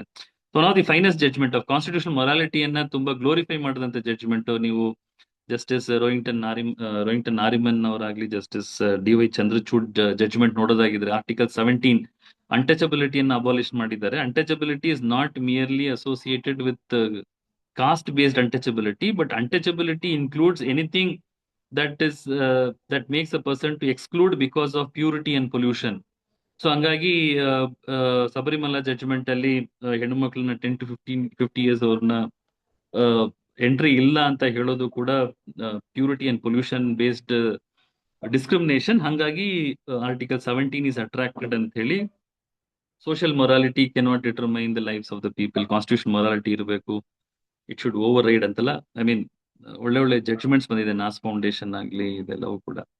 ಸೊ ಅದನ್ನ ಇಂಪ್ಲಿಮೆಂಟ್ ಮಾಡೋದು ಹೆಂಗೆ ಅನ್ನೋದು ದೊಡ್ಡ ಪ್ರಶ್ನೆ. ನಾವು ಈಗ ಈ ಒಂದು ಬ್ಯಾಕ್ ಡ್ರಾಪ್ ಅಲ್ಲಿ ನಾವು ಈ ಕಾಯ್ದೆಯನ್ನ ನೋಡ್ಬೇಕಾಗಿದ್ರೆ, ಈ ಕಾಯ್ದೆ ಅಡಿಯಲ್ಲಿ ಒಬ್ಬ ಸೋಷಿಯಲ್ ಬಾಯ್ಕಾಟ್ ಪ್ರಾಹಿಬಿಷನ್ ಆಫೀಸರ್, ವರ್ಬ್ಯಾಟಮ್ ನೀವು ಮಹಾರಾಷ್ಟ್ರದ ಆಕ್ಟೇ ತಗೊಳ್ಳೋದಾಗಿದ್ರೆ, ಸೋಷಿಯಲ್ ಬಾಯ್ಕಾಟ್ ಅನ್ನೋದು, ಸೋಷಿಯಲ್ ಬಾಯ್ಕಾಟ್ ಅಂದ್ರೆ ಏನಂತ ನಾನು ಹೇಳಕ್ ಹೋಗಿಲ್ಲ. ಸೋಷಿಯಲ್ ಬಾಯ್ಕಾಟ್ ಅಂದ್ರೆ ನಿಮಗೆ economic boycott, social boycott, institutional boycott, ಈ ಮೂರು ಮಲ್ಟಿಪಲ್ ವೇಸ್ ಆಫ್ ಬಾಯ್ಕಾಟ್ ಅಂತ ನಾವು ಹೇಳ್ತೀವಿ.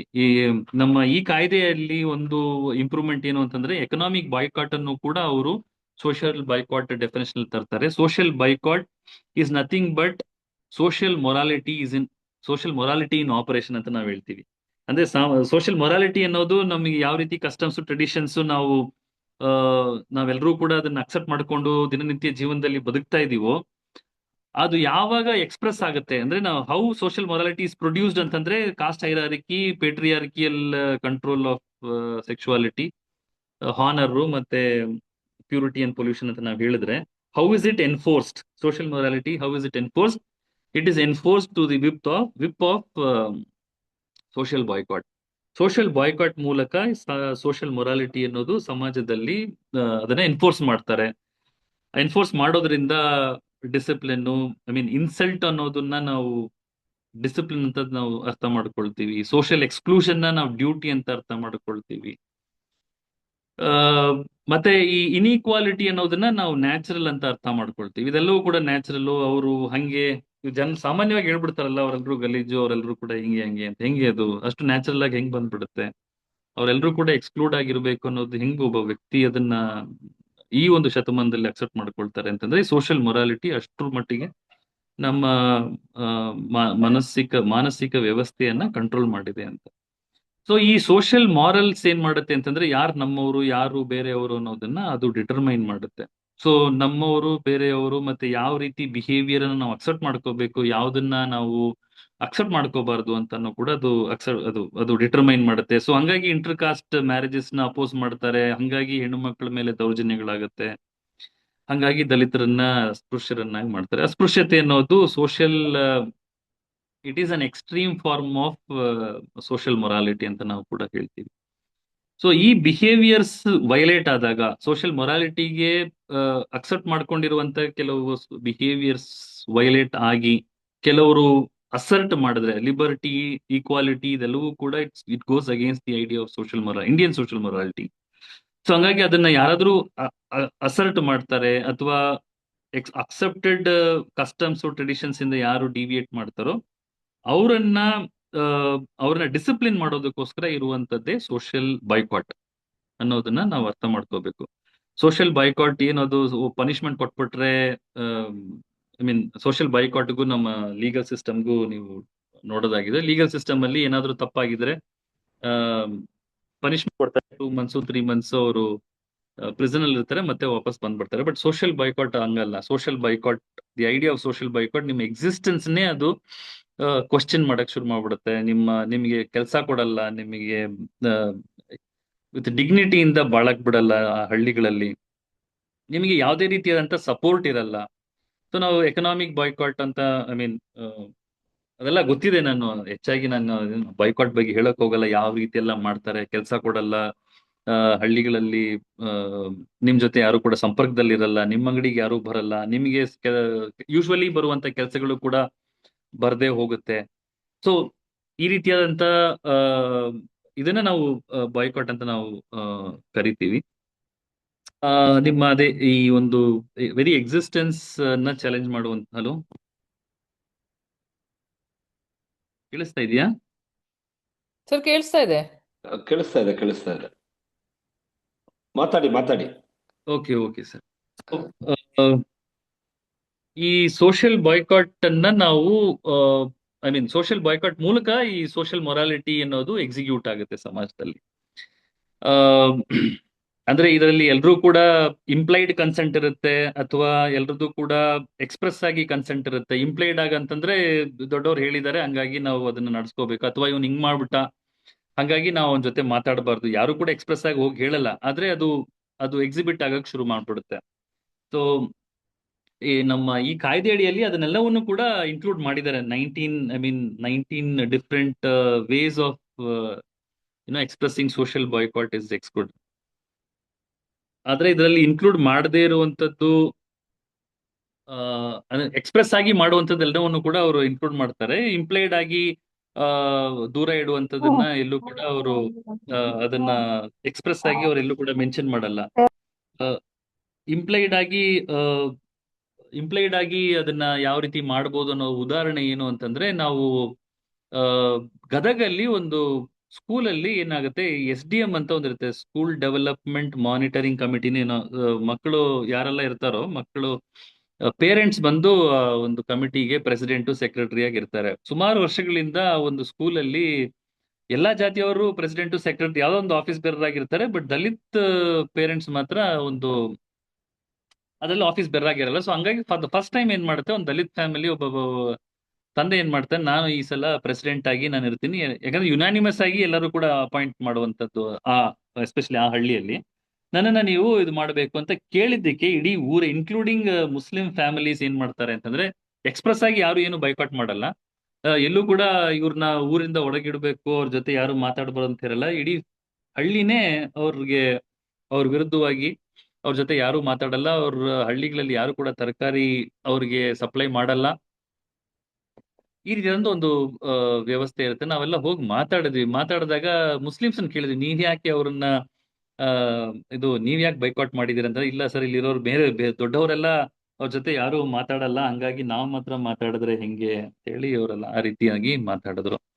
ಸೊ ಸೋಷಿಯಲ್ ಬಾಯ್ಕಾಟ್ ಅಲ್ಲಿ ಕಾಸ್ಟ್ ಪಂಚಾಯತ್ಗಳದ್ದು ತುಂಬಾ ಪ್ರಮುಖವಾದಂತ ಪಾತ್ರ ಇರುತ್ತೆ. ಎಲ್ಲಾ ಹಳ್ಳಿಗಳಲ್ಲೂ ಕೂಡ ನಾವು ನಾನ್ ನೋಡ್ದಂಗೆ ನಮ್ಮ ಈ ಒಂದು ಫ್ಯಾಕ್ಟ್ ಫೈಂಡಿಂಗ್ ಮೂಲಕ ನಾನು ಹೇಳ್ದಂಗೆ, ಪ್ರತಿಯೊಂದು ಹಳ್ಳಿಯಲ್ಲೂ ಕೂಡ ಕಾಸ್ಟ್ ಪಂಚಾಯತ್ ಇದೆ. One of the biggest defect of this present act ಏನು ಅಂತಂದ್ರೆ, ಕಾಸ್ಟ್ ಪಂಚಾಯತ್ ಅನ್ನ ಎಲ್ಲೂ ಕೂಡ ಅವ್ರು ಅಬಾಲಿಷ್ ಮಾಡಲ್ಲ.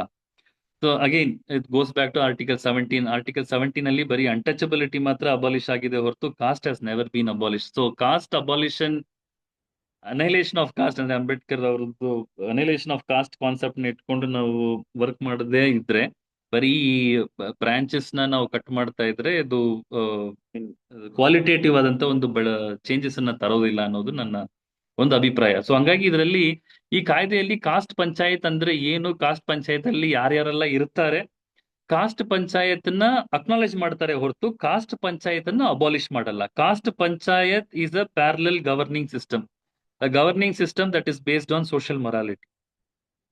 ನಮ್ಮ ಶಕ್ತಿ ವಾಹಿನಿ ನಾನು ಯಾಕೆ ತರ್ತಿದೀನಿ ಅಂತಂದ್ರೆ, ಶಕ್ತಿ ವಾಹಿನಿಯಲ್ಲಿ ಕಾಸ್ಟ್ ಪಂಚಾಯತ್, ಕಾಪ್ ಪಂಚಾಯತ್, ಯಾಕೆಂದ್ರೆ ಶಕ್ತಿ ವಾಹಿನಿ ಅನ್ನೋದು ಅದಕ್ಕೊಂದು ಸಣ್ಣ ಬ್ಯಾಕ್ ಗ್ರೌಂಡ್ ಅಂತಂದ್ರೆ ಇಟ್ಸ್ ಅನ್ NGO. ಅವ್ರು ಏನ್ ಮಾಡ್ತಾರೆ ಅಂತಂದ್ರೆ, ಈ ಸೋಷಿಯಲ್ ಬಾಯ್ಕಾಟ್ಗಳ ಬಗ್ಗೆ ಒಂದಷ್ಟು ಸ್ಟಡಿ ಮಾಡಕ್ ಹೋದಾಗ ಅವಾಗ ಗೊತ್ತಾಗುತ್ತೆ, ಹೆಚ್ಚಾಗಿ ಈ ಕಾಪ್ ಪಂಚಾಯತ್ಗಳ ಮೂಲಕ ಹೆಣ್ಣು ಮಕ್ಕಳನ್ನ ಹಾನರ್ ಅನ್ನೋ ಹೆಸರಲ್ಲಿ ಕೊಲೆ ಮಾಡುವಂತದ್ದು ಉತ್ತರ ಭಾರತದಲ್ಲಿ ಅಂತ ಗೊತ್ತಾಗುತ್ತೆ. ಸೊ ಅವರು ಒಂದು PAL ಅನ್ನ ಹಾಕ್ತಾರೆ. PAL ಹಾಕಿದಾಗ one of the finest judgements ಬರುತ್ತೆ. ಅವರು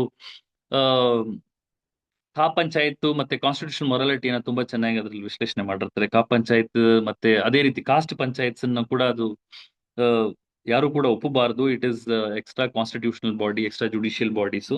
ಅವರು ಕೊಡುವಂತ ಯಾವುದೇ ಆರ್ಡರ್ಸ್ ಆಗ್ಲಿ ಅದನ್ನು ಯಾರು ಕೂಡ ಫಾಲೋ ಮಾಡಬಾರ್ದು. Constitutional morality cannot be submersive to the ಏನೋ ಕಸ್ಟಮ್ಸ್ ಟ್ರೆಡಿಷನ್ಸ್ ಅಂತ ಕೂಡ ಹೇಳಿ, ಮತ್ತೆ ಆ ಒಂದು ಜಡ್ಜ್ಮೆಂಟ್ ಅಲ್ಲಿ ಹಾನರ್ ಕಿಲ್ಲಿಂಗ್ ಅನ್ನ ಯಾವ ರೀತಿ ನಾವು ನೋಡ್ಬೇಕು. ಹಾನರ್ ಕಿಲ್ಲಿಂಗ್ ಅಂತಂದ್ರೆ ಸೆಪರೇಟ್ ಕ್ರೈಮ್ ಆಗಿರಬೇಕು. ಹಾನರ್ ಕಿಲ್ಲಿಂಗ್ ಅಲ್ಲಿ ಪ್ರಿವೆಂಟಿವ್ ಮೆಷರ್ಸ್, ರೆಮಿಡಿಯಲ್ ಮೆಷರ್ಸ್ ಎಲ್ಲವೂ ಕೂಡ ತಗೋಬೇಕಾಗತ್ತೆ. ಮತ್ತೆ ಪೊಲೀಸ್ ವ್ಯವಸ್ಥೆ ಯಾವ ರೀತಿ ಸಪೋರ್ಟ್ ಮಾಡಬೇಕು. ಸೇಫ್ಟಿ ಹೋಮ್ಸ್, ಇಂಡಿಯಾದಲ್ಲಿ ಎಲ್ಲೂ ಕೂಡ ಸೇಫ್ಟಿ ಹೋಮ್ಸ್ ಅನ್ನೋ ಒಂದು ಕಾನ್ಸೆಪ್ಟ್ ಎಲ್ಲೂ ಇಲ್ಲ ಎಕ್ಸೆಪ್ಟ್ ಫಾರ್ ಮಹಾರಾಷ್ಟ್ರ.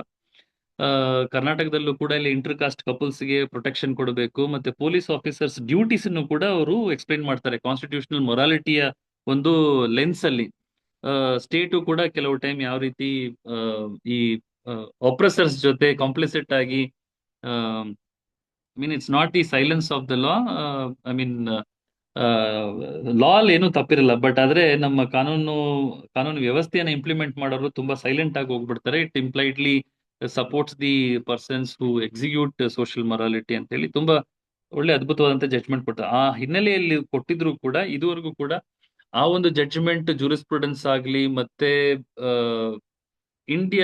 ಕರ್ನಾಟಕದಲ್ಲೇ ಆದಂತಹ ಕಾಂಟ್ರಡಿಕ್ಷನ್ಸ್ ಬೇರೆ ಕಾನೂನುಗಳಲ್ಲಿ, POA ಆಕ್ಟ್ ಅಲ್ಲಾಗ್ಲಿ ಅಥವಾ ಮ್ಯಾನ್ಯುವಲ್ ಸ್ಕ್ಯಾವೆಂಜಿಂಗ್ ಆಕ್ಟ್ ಅಲ್ಲಿ ಇರುವಂತಹ ಡಿಫೆಕ್ಟ್ಸ್ ಅನ್ನ ಕೂಡ ಅವರು ಅವ್ರಿಗೆಲ್ಲ ಗೊತ್ತಿದ್ರು ಕೂಡ ಅದನ್ನ ಅನಲೈಸ್ ಮಾಡಿ ಈ ಒಂದು ಕಾಯ್ದೆಯನ್ನ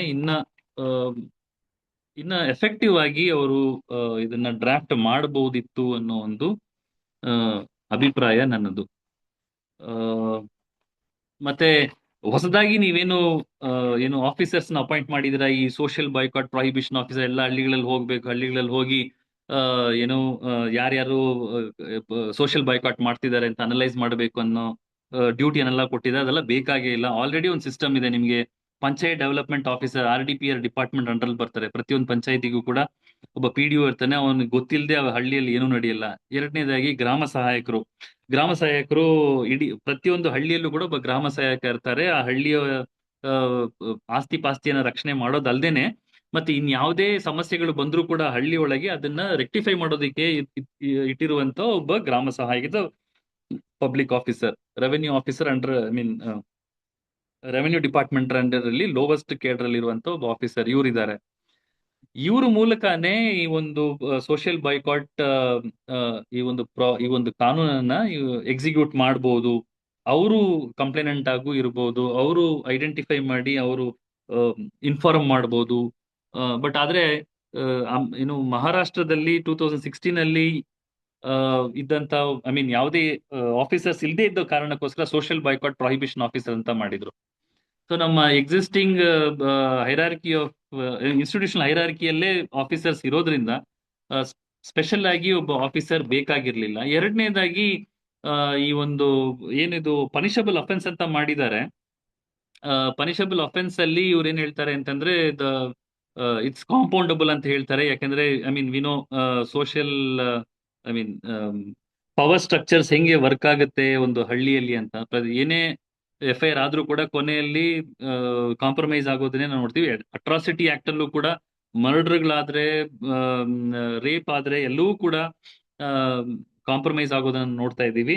ಅದು ಯಾವಾಗ ನಾನ್ ಕಾಂಪೌಂಡಬಲ್ ಇದ್ದಾಗ್ಲೇ ಕಾಂಪ್ರಮೈಸ್ ಆಗ್ತಿದೆ ಅಂತಂದ್ರೆ ಇಂಥ ಒಂದು ಕಾನೂನಲ್ಲಿ ಕಾಂಪೌಂಡಬಲ್ ಮಾಡಿರೋದ್ರಿಂದ ಇದು ಅಷ್ಟು ಎಫೆಕ್ಟಿವ್ ಆಗು ಕೂಡ ಇರಲ್ಲ ಇದು. ಮತ್ತೆ ತುಂಬಾ ಮುಖ್ಯವಾದದ್ದು ಏನು ಅಂತಂದ್ರೆ ಕಂಪ್ಲೇಂಟ್ ಎಲ್ಲಿ ರಿಜಿಸ್ಟರ್ ಮಾಡಬೇಕು ಅನ್ನೋದು. ಕಾಗ್ನೈಸಬಲ್ ಅಂತ ಹೇಳಿದ್ಮೇಲೆ ಪೊಲೀಸ್ ಸ್ಟೇಷನ್ ರಿಜಿಸ್ಟರ್ ಮಾಡಿ ಪೊಲೀಸ್ ಇನ್ವೆಸ್ಟಿಗೇಟ್ ಮಾಡೋ ತರ ಇರಬೇಕು. ಬಟ್ ಆದ್ರೆ ಈ ಕಡೆ ಒಂದ್ ಕಡೆ ಕಾಗ್ನೈಸಬಲ್ ಅಂತ ಹೇಳ್ಕೊಂಡು ಇನ್ನೊಂದ್ ಕಡೆ ಪ್ರೈವೇಟ್ ಕಂಪ್ಲೇಂಟ್ ಕೊಡಬೇಕು ಅಂತ ಹೇಳೋದು ಕೂಡ ಅದರಲ್ಲಿರುವಂತ ಒಂದು ಕಾಂಟ್ರಡಿಕ್ಷನ್ಸ್ ಅಂತ ನಾನು ಹೇಳ್ತೀನಿ. ಸೊ ಇಷ್ಟು ನಾನು ಪ್ರೆಸೆಂಟ್ ಮಾಡಿದ್ದೀನಿ. ನಿಮ್ಗೆ ಏನಾದ್ರು ಪ್ರಶ್ನೆಗಳಿದ್ರೆ ನಾನು ಥ್ಯಾಂಕ್ ಯು ಕಾಮ್ರೇಡ್ ಶಿವಮಣಿಧನ್. ತುಂಬಾ ಎಕ್ಸಲೆಂಟ್ ಪ್ರೆಸೆಂಟೇಶನ್ ಕೊಟ್ಟಿದ್ದೀರಾ. Especially your fact findings and also the live examples ಅದ್ರ ಮೂಲಕ ಕೊಟ್ಟಿದ್ರಿಂದ ಅದು ಹೆಚ್ಚು ನಮಗೆ ಅದರ intensity of those caste system ಆಗ್ಬೋದು ಅಥವಾ ಸೋಷಿಯಲ್ ಬಾಯ್ಕಾಟ್ ಆಗ್ಬೋದು. ಮೈಸೂರಿನ ಸುತ್ತಮುತ್ತಲೂ ಕೂಡ ಯಜಮಾನ್ ಸಂಸ್ಕೃತಿ ಅಂತ ಒಂದು ಚಾಮರಾಜನಗರ, ಕೊಳ್ಳೇಗಾಲದಲ್ಲೆಲ್ಲ ಕೆಲವು ಕಮ್ಯುನಿಟಿಗಳಲ್ಲಿದೆ ಅಲ್ಲಿಗೆ. ಬಟ್ ಸ್ಯಾಡ್ಲಿ ಈ ಒಂದು ಮಸೂದೆಯಲ್ಲಿ ಕ್ಯಾಸ್ಟ್ ಪಂಚಾಯತ್ನ ಎಕ್ಸ್ಕ್ಲೂಡ್ ಮಾಡಿರೋದು one of the sad factors ಅಂತಂದ್ರೆ. Anyway, thanks for your excellent presentation and also a beautiful anecdotes ನೀವು ಕೊಟ್ಟಿರೋದ್ರಿಂದ ನಮಗೆ ಹೆಚ್ಚಿನ ತಿಳುವಳಿಕೆ ಬಂದಿದೆ. ಇಷ್ಟು ಹೇಳ್ತಾ ಇನ್ನೂ ಒಂದು 20 ನಿಮಿಷಗಳ ಸಮಯ ಇದೆ. ಮಾತಾಡೋರಾಗ್ಲಿ ಪ್ರಶ್ನೆಗಳು ಕೇಳೋರಾಗ್ಲಿ ಸಂಕ್ಷಿಪ್ತವಾಗಿ ತಮ್ಮ ಅಭಿಪ್ರಾಯಗಳನ್ನ ಅಥವಾ ಪ್ರಶ್ನೆಗಳನ್ನ ಕೇಳಬೇಕು ಅಂತ ಹೇಳಿ I will leave it open forum ನಾವು. Thank you very much. Shivamanidhan ಅವರೇ ನಮಸ್ಕಾರ. ತುಂಬಾ ಚೆನ್ನಾಗಿ ಮಾತಾಡಿದ್ರಿ. ಯು ಸ್ಪೋಕ್ ಬಟ್ ನಾನು ಓದಿರೋ ಇದು ಸೌತ್ ಫಸ್ಟ್ ಅನ್ನೋ ಇದರಲ್ಲಿ the other half of India story ಅಂತ ಒಂದು ಸೈಟ್ ಎಲ್ಲ ಇದೆ.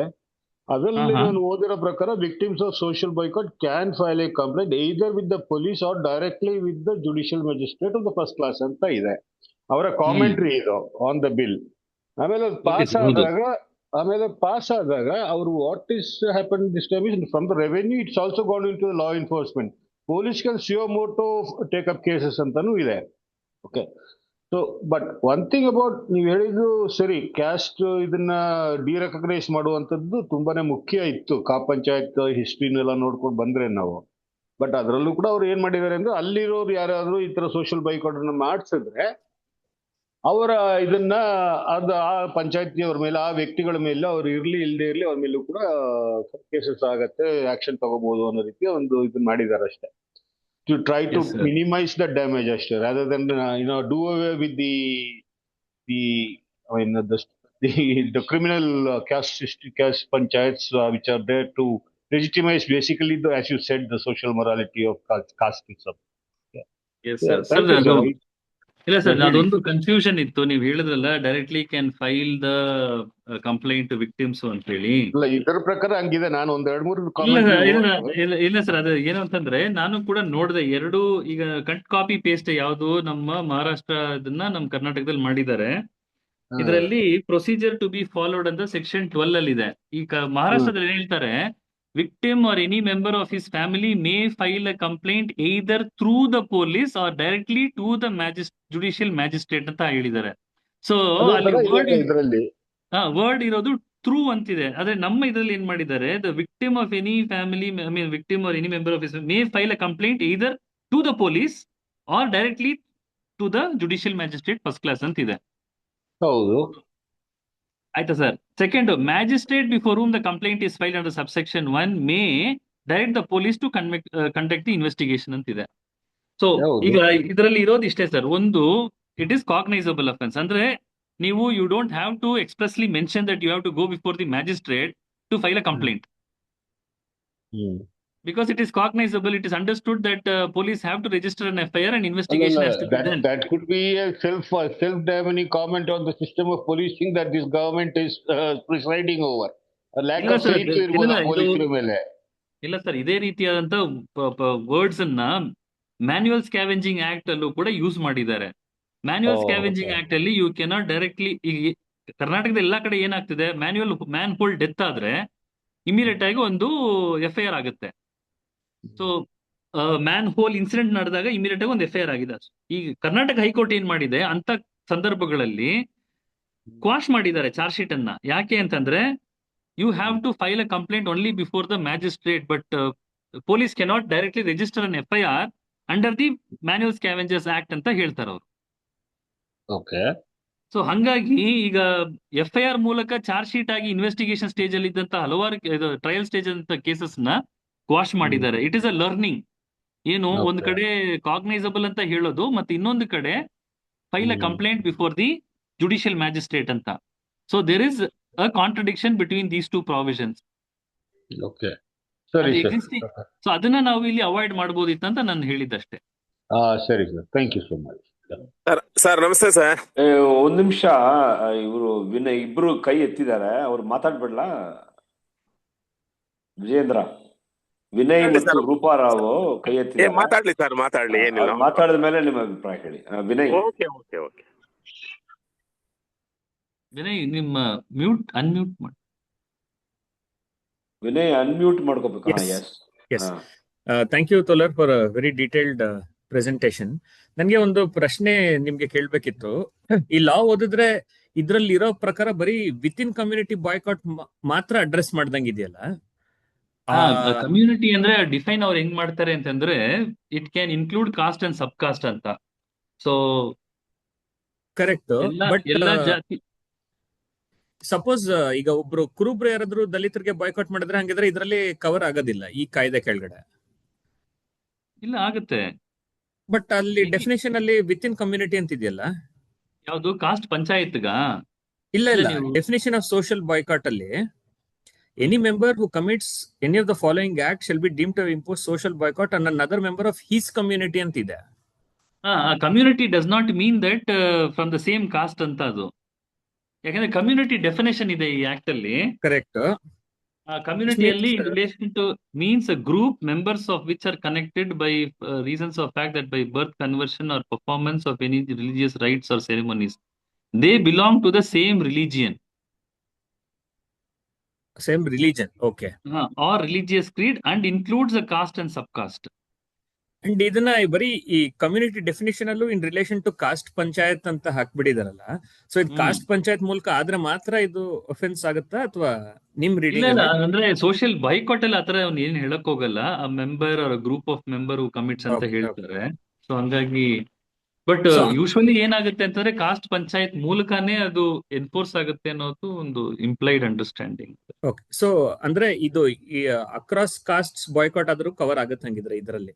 ಹೌದು, ಅಕ್ರಾಸ್ ಕಾಸ್ಟ್. ಐ ಮೀನ್ ಅದಕ್ಕೆ ಈ ಆಕ್ಟ್ ಅನ್ನೋದು ಕೂಡ we have prevention of atrocities ಅಲ್ಲೂ ಕೂಡ ಸೆಕ್ಷನ್ ZC ಅಲ್ಲಿ ಸೋಷಿಯಲ್ ಬೈಕಾಟ್ ಅನ್ನ ಅಫೆನ್ಸ್ ಆಗಿ ಮಾಡಿದ್ದಾರೆ. But when it is committed on schedule caste and schedule tribe. Schedule. But but ಇದರಲ್ಲಿ ಇದು ಸ್ವಲ್ಪ ಲಿಬರಲ್ ಆಗಿದೆ. ಯಾರೇ I mean any caste member can be boycotted ಅಂತ. ಓಕೆ. ಬಟ್ ಸೇಮ್ ರಿಲಿಜನ್ ಇರಬೇಕು because that community. So for example, ಅಲ್ಲ, social boycott crossing religious boundaries ಆದಾಗ ಏನಾಗುತ್ತೆ? For example, if we have A situation which is developing in UP where the institutionalist boycott, social boycott is happening based on religious lines. ಹೌದು sir. ಇಲ್ಲ ಇಲ್ಲ, I mean social boycott definition ಅಲ್ಲಿ ಬರೀ ಅದನ್ನ include ಮಾಡಲ್ಲ ಅವರು. Social boycott ಅಲ್ಲಿ any member who commits any of the following act ಅಂತ ಹೇಳ್ತಾರೆ. ಬಟ್ ಇನ್ ಹಿಸ್ ಕಮ್ಯುನಿಟಿ ಅಂತ ಹೇಳ್ತಾರಲ್ಲ, ಅಂಡ್ ಕಮ್ಯುನಿಟಿಲಿ ರಿಲಿಜನ್ ಅಂತ ಇದೆಯಲ್ಲ. ಸೊ ಈಗ ಫಾರ್ ಎಕ್ಸಾಂಪಲ್ ಮುಸ್ಲಿಂ ವ್ಯಾಪಾರಿಗಳ ಬಾಯ್ಕಾಟ್ ಆಯ್ತಲ್ಲ, ಅದು ಕವರ್ ಆಗೋದಿಲ್ಲ ಇದರಲ್ಲಿ. For example to have impose social boycott on another member of his community. ಹೌದು, ಇದ್ರಲ್ಲಿ ಆಗಲ್ಲ. ಬಟ್ ಆದ್ರೆ ನಿಮಗೆ PCR ಅಲ್ಲಿ ಆಗುತ್ತೆ ಅದು. Okay. Protection of civil rights. ನಾವು ಇದನ್ನ urban community, rural community, civil community, village community ಅನ್ನೋ ರೀತಿಯಲ್ಲಿ ತಗೋಬೇಕಾಗುತ್ತೆ ಇದನ್ನ, ಈ ಕಮ್ಯುನಿಟಿ ಅನ್ನೋ ಒಂದು definition. With in his community ಅಂತಾನೆ ಎಲ್ಲಾ ಕಡೆ ಬರ್ತಾ ಇದೆ. ಅಕ್ರಾಸ್ ಕಮ್ಯುನಿಟಿ ಅಂತ ಇದರಲ್ಲಿ ಇಲ್ಲ. ಅದೊಂದು ಇಂಪಾರ್ಟೆಂಟ್ ಅಬ್ಸರ್ವೇಷನ್. ಹೌದು. ರೈಟ್. ರೂಪಾ ಅವರು, ಆಮೇಲೆ ವಿಜೇಂದ್ರ. ನಮಸ್ಕಾರ ಸರ್. ನಿಮ್ಮ ಇದು ಟಾಕ್ ಥ್ರೆಡ್ ಬೇರ್ ಆಗಿ ಥ್ರೂ ಎಕ್ಸಾಂಪಲ್ಸ್ ಪ್ರತಿಯೊಂದು ಪಾಯಿಂಟ್ ಅನ್ನು ನೀವು ಕವರ್ ಮಾಡಿದ್ದು ನಂಗೆ ಬಹಳ ಖುಷಿ ಆಯ್ತು. ನನಗೆ ಕೆಲವು ಪ್ರಶ್ನೆಗಳಿದೆ. ಒಂದಾದ್ರೆ ನೀವು ಆ ಹೇರ್ ಕಟ್ ಎಕ್ಸಾಂಪಲ್ ಕೊಟ್ಟದ್ರಲ್ಲಿ ನೀವು ಹೇಳಿದ್ರೆ ಈ ವಿಲೇಜ್ ನ SCಗಳು ಬೇರೆ ವಿಲೇಜಿಗೆ ಹೋಗಿ ಹೇರ್ ಕಟ್ ಮಾಡುವಂತ ಪರಿಸ್ಥಿತಿ ಬರುತ್ತೆ ಅಂತ. ಇದೆ, ಅದು ಅಕ್ರಾಸ್ ವಿಲೇಜಸ್ ಅಲ್ಲಿ ಇದೆ. ಅಲ್ಲ, ಅದು ಆ ವಿಲೇಜ್ನವರಿಗೆ ಇವರು SCಗಳು ಬಂದು ಹೇರ್ ಕಟ್ ಮಾಡಿಸಿರುವಂತ ಒಬ್ಜೆಕ್ಷನ್ ಇರಲ್ವಾ? ಅಥವಾ ಆ ವಿಲೇಜಿನ SCಗಳು ಇಲ್ಲಿ ಬಂದ್ರೆ ಅವ್ರಿಗೇನು ಇದಿಲ್ವಾ? ಅದು ಒಂದು ಪ್ರಶ್ನೆ. ಎರಡನೇ ಪ್ರಶ್ನೆ, ಕಾನ್ಸ್ಟಿಟ್ಯೂಷನ್ ಮೊರಾಲಿಟಿ ಬಗ್ಗೆ ನನಗೆ ಕನ್ಫ್ಯೂಷನ್ ಏನಾಯ್ತಂದ್ರೆ, is it similar to human right ಅಂತ? ಯಾಕಂದ್ರೆ ಈಗ ವಿಮೆನ್ಸ್ ಇಶ್ಯೂ ತಗೊಳ್ತಿ ಕೂಡ women's issue is also human right issue. So ಇಲ್ಲಿ constitution morality is also human right ಇದಲ್ವಾ? Second point. ಥರ್ಡ್ ಪಾಯಿಂಟು, ನೀವು ಕಾಂಪೌಂಡೇಬಲ್ ಅಫೆನ್ಸ್ ಬಗ್ಗೆ ಮಾತಾಡಿದ್ರಿ.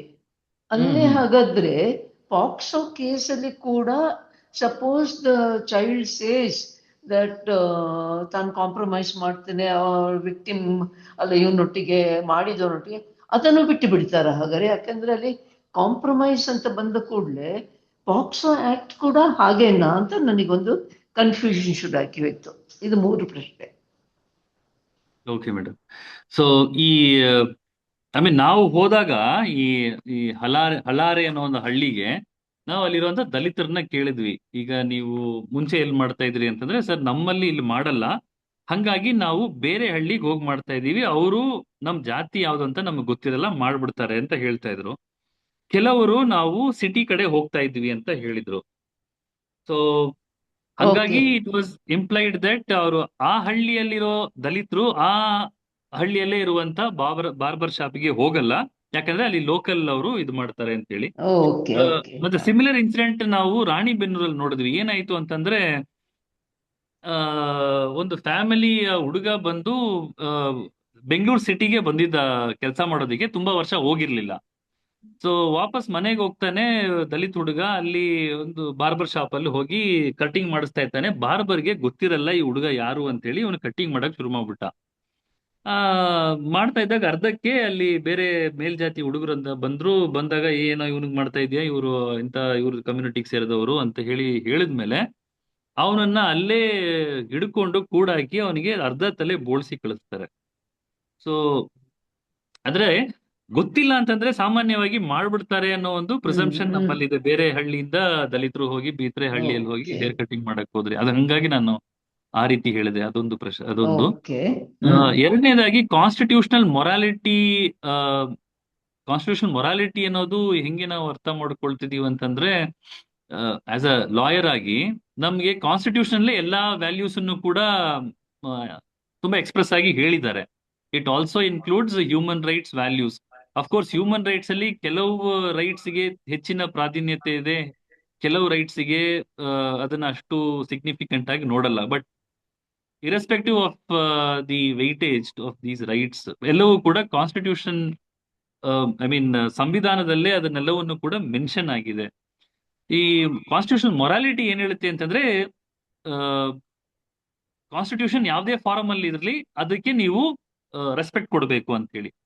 ಅಂದ್ರೆ if there is a return constitution and if there is also parallel governance, for example customs, traditions, practices, usages, ಇದೆಲ್ಲವೂ ಕೂಡ ಇದ್ರೆ ನಾವು ಕಾನ್ಸ್ಟಿಟ್ಯೂಷನ್ಗೆ ಬದ್ಧರಾಗಿರ್ಬೇಕೆ ಹೊರತು ಈ ಒಂದು ವ್ಯಾಲ್ಯೂಸ್ಗೆ ಬದ್ಧರಾಗಿರಬಾರ್ದು ಅಂತ ಹೇಳಿ ಒಂದು. ಎರಡನೇದಾಗಿ ಇನ್ಸ್ಟಿಟ್ಯೂಷನ್ಸ್ಗೆ ನಮ್ಮ ಒಬಿಡಿಯನ್ಸ್ ಇರಬೇಕು. ಕಾನ್ಸ್ಟಿಟ್ಯೂಷನ್ ಆಸ್ ಅ ಟೆಕ್ಸ್ಟ್ಗೆ ನಮ್ಮ ರೆಫರೆನ್ಸ್ ಇರಬೇಕು, ಇನ್ಸ್ಟಿಟ್ಯೂಷನ್ಸ್ಗೆ ನಮ್ಮ ಒಬಿಡಿಯನ್ಸ್ ಇರಬೇಕು. ಬಟ್ ಇನ್ಸ್ಟಿಟ್ಯೂಷನ್ಸ್ ಹೆಂಗಿರ್ಬೇಕು ಅಂತಂದ್ರೆ, ತಮ್ಮ ಕಾನ್ಸ್ಟಿಟ್ಯೂಷನ್ ಇಂಪೋಸ್ ಮಾಡುವಂತ ಲಿಮಿಟ್ಸ್ ಒಳಗಡೆನೆ ಅವರು ಕೆಲಸ ಮಾಡೋದಾಗಿದ್ರೆ ಅಂತ ಇನ್ಸ್ಟಿಟ್ಯೂಷನ್ಸ್ಗೆ ನಾವು ಒಬಿಡಿಯಂಟ್ ಆಗಿರಬೇಕು. ಅದನ್ನ ನಾವು ಕಾನ್ಸ್ಟಿಟ್ಯೂಷನಲ್ ಮೊರಾಲಿಟಿ ಅಂತ ನಾವು ಹೇಳ್ತೀವಿ. Okay. ಎಸ್ ಮೇಡಮ್, ಅದೊಂದು. ಕೊನೆಯದಾಗಿ ಪೋಕ್ಸೋ ಕೇಸ್ ಬಗ್ಗೆ ಮಾತಾಡಿದಾಗ, ಪೋಕ್ಸೋ ಕೇಸಲ್ಲಿ ಕೆಲವು ಇಟ್ಸ್ ಅ ಸ್ಪೆಷಲ್ ಲಾ, ಹಂಗಾಗಿ ಅದರಲ್ಲಿ compoundable, there is no question of compounding. Compromise ಅನ್ನೋದೇ ಬರಲ್ಲ ಅಲ್ಲಿ ಪ್ರಶ್ನೆ. ಸುಪ್ರೀಂ ಕೋರ್ಟ್, ಹೈಕೋರ್ಟ್ಸ್ ಕೂಡ ಈಗ ಯಾವ ರೀತಿ ಇಂಟರ್ಪ್ರಿಟ್ ಮಾಡ್ತಿದೆ ಅಂತಂದ್ರೆ, ಸಾಮಾನ್ಯವಾಗಿ ಏನಾಗ್ತಿದೆ ಅಂತಂದ್ರೆ, ಅಫೆನ್ಸ್ ಮಾಡಿದಾಗ ಮೈನರ್ ಆಗಿರ್ತಾರೆ, ಆಮೇಲೆ ಮೇಜರ್ ಆದ್ಮೇಲೆ ನಾವು ಮದುವೆ ಮಾಡ್ಕೊಳ್ತೀವಿ, ಆ ರೀತಿ ಎಲ್ಲ ಪ್ರಪೋಸಲ್ ಬರುತ್ತೆ. ಸೊ ಆಗ especially when the girl is 17 years crime ಆದಾಗ, ಬಟ್ ಆದ್ರೆ trial before completion of trial ಹುಡುಗಿಗೆ 18 ಆಗಿ ಅಕ್ಯೂಸ್ಡ್ ಪ್ರಪೋಸ್ ಮಾಡ್ತಾನೆ, ನಾನು ಆ ಹುಡುಗಿನ ಮದುವೆ ಆಗ್ಬಿಡ್ತೀನಿ ಅಂತ ಹೇಳಿ. Though it is POCSO, Karnataka high court ಅಲ್ಲಿ ನಾಗಪ್ರಸನ್ನ ಅವ್ರು ಏನ್ ಮಾಡಿದಾರೆ, ಅಂತ ಕೇಸಸ್ ನ ಕಾಂಪ್ರಮೈಸ್ ಮಾಡಿದ್ದಾರೆ. ಮತ್ತೆ if the girl is 15 years 14 years ಅಂತ ಕೇಸಸ್ ನ ಅವರು even if the girl is ready to compromise or the family, court ಏನ್ ಹೇಳಿದೆ ಅಂತಂದ್ರೆ, ಇಲ್ಲ, ನಾವು ಇಂಥ ಕೇಸಸ್ ನಾವು ಮಾಡಬಾರ್ದು, because the age is very the girl is very minor ಅಂತ ಹೇಳಿ.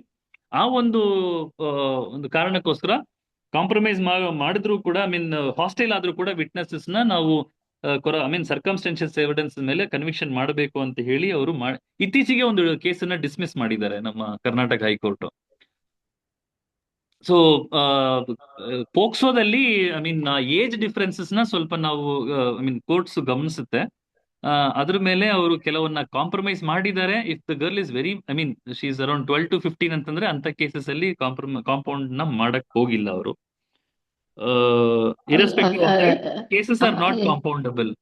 ಅಲ್ಲ, ಅಲ್ಲಿ ಆ ಸಿಚುವೇಶನ್ ಅಲ್ಲಿ ಅವಳು ವಿಡ್ರಾ ಮಾಡಿದ್ಲು ಅಂತ ಇಟ್ಕೊಳ್ಳುವ, ಮಗು ಚಿಕ್ಕವಳು ವಿಡ್ರಾ ಮಾಡ್ತಾಳೆ, ಸೇಯಿಂಗ್ ದಟ್ ನಂಗೆ ಈ ಕೇಸನ್ನು ಮುಂದುವರಿಸಲಿಕ್ಕೆ ಇಷ್ಟ ಇಲ್ಲ.